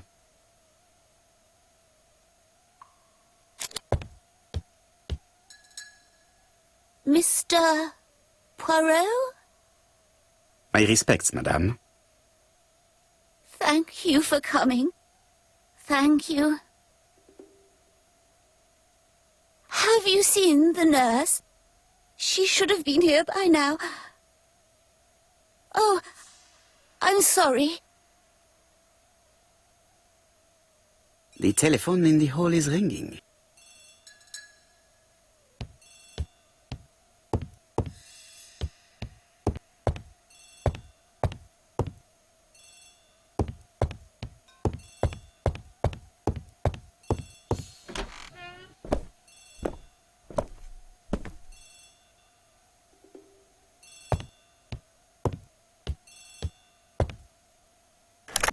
The Clark residence. Detective Hercule Poirot speaking. How do you do, Mr. Poirot? I'm Lady Clark's nurse. I wanted to let you know that I won't be able to come for her injection today. She has just left, but I will take care of it. Thank you. That's very kind of you. You'll find the... You can count on me. Au revoir, mademoiselle. Oh, thank you kindly. Goodbye, Mr. Poirot.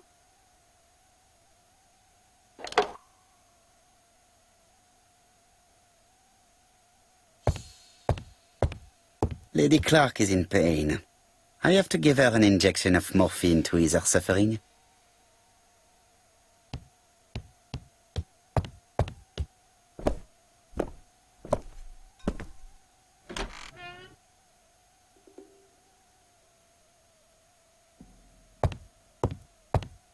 Lady Clark is in pain.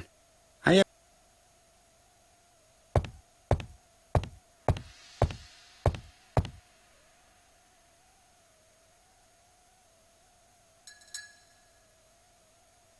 It's closed.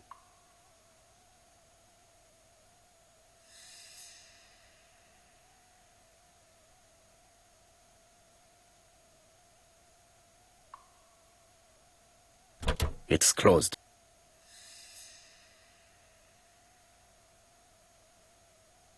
Lady Clark is in pain.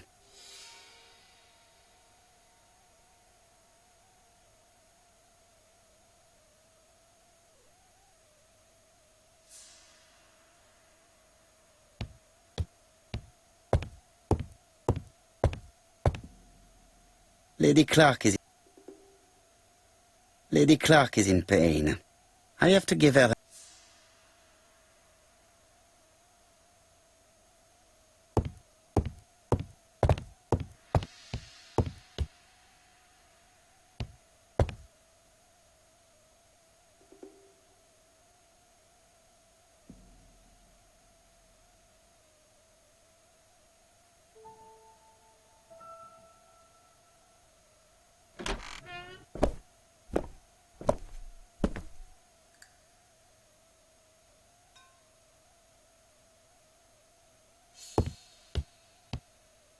Lady Clark is in pain. I have to give her an injection of...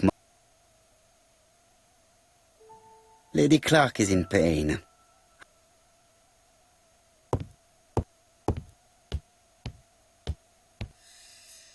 It is not the right time. Lady Clark is in pain. I have to give her an injection of morphine to ease her suffering.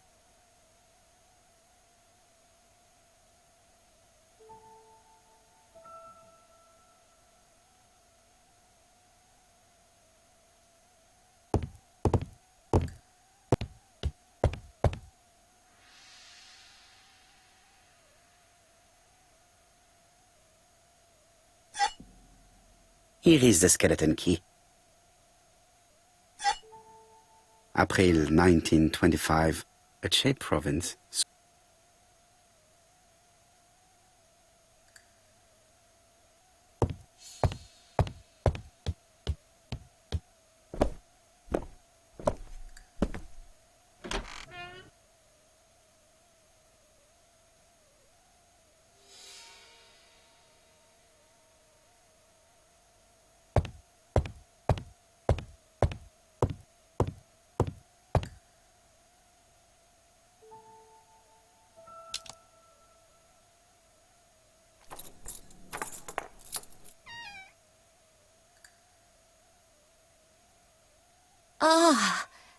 Mr. Poirot.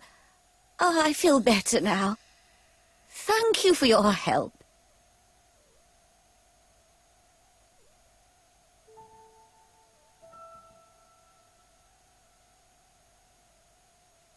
You asked for me, chère madame? Yes. Yes, of course, I wish to speak with you. But what was it about? No doubt. You wish to talk to me about what happened to your husband? Ah, yes. Oh, poor Carmichael. Has the madman who killed him been caught? Not yet, chère madame.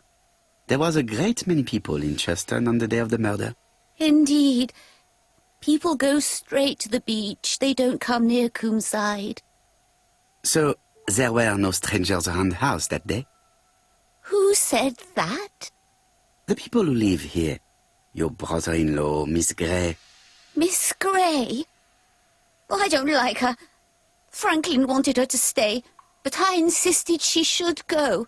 Immediately. You are entitled to do so, naturally. I'm pleased that you approve. The others have been taken in by her. But at least you can see through that self-pity act. See what she's up to. Oh.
She is sleeping.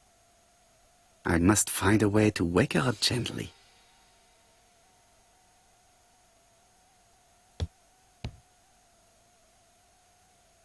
This couple appears to be having fun.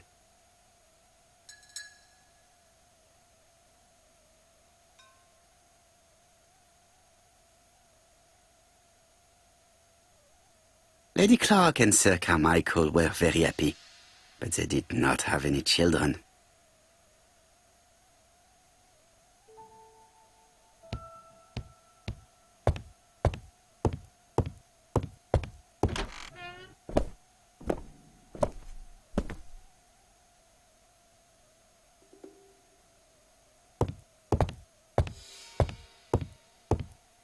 It is not the right... I must find a way to wake her up gently.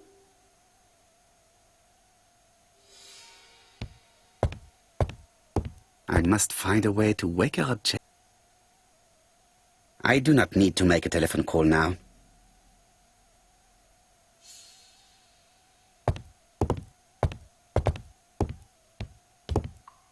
I must find a...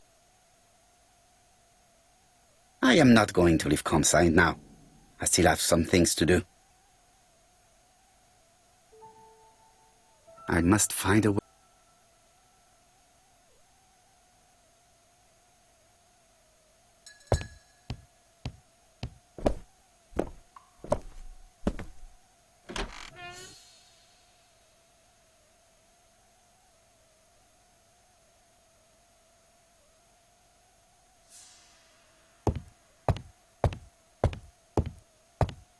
This subject will probably be useful to me.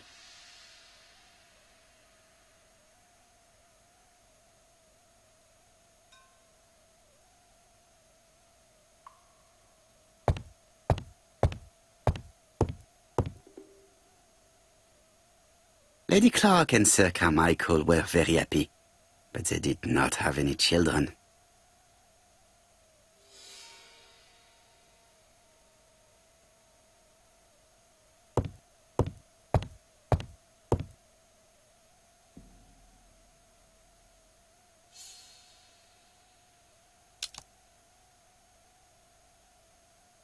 This subject will probably be useful to me.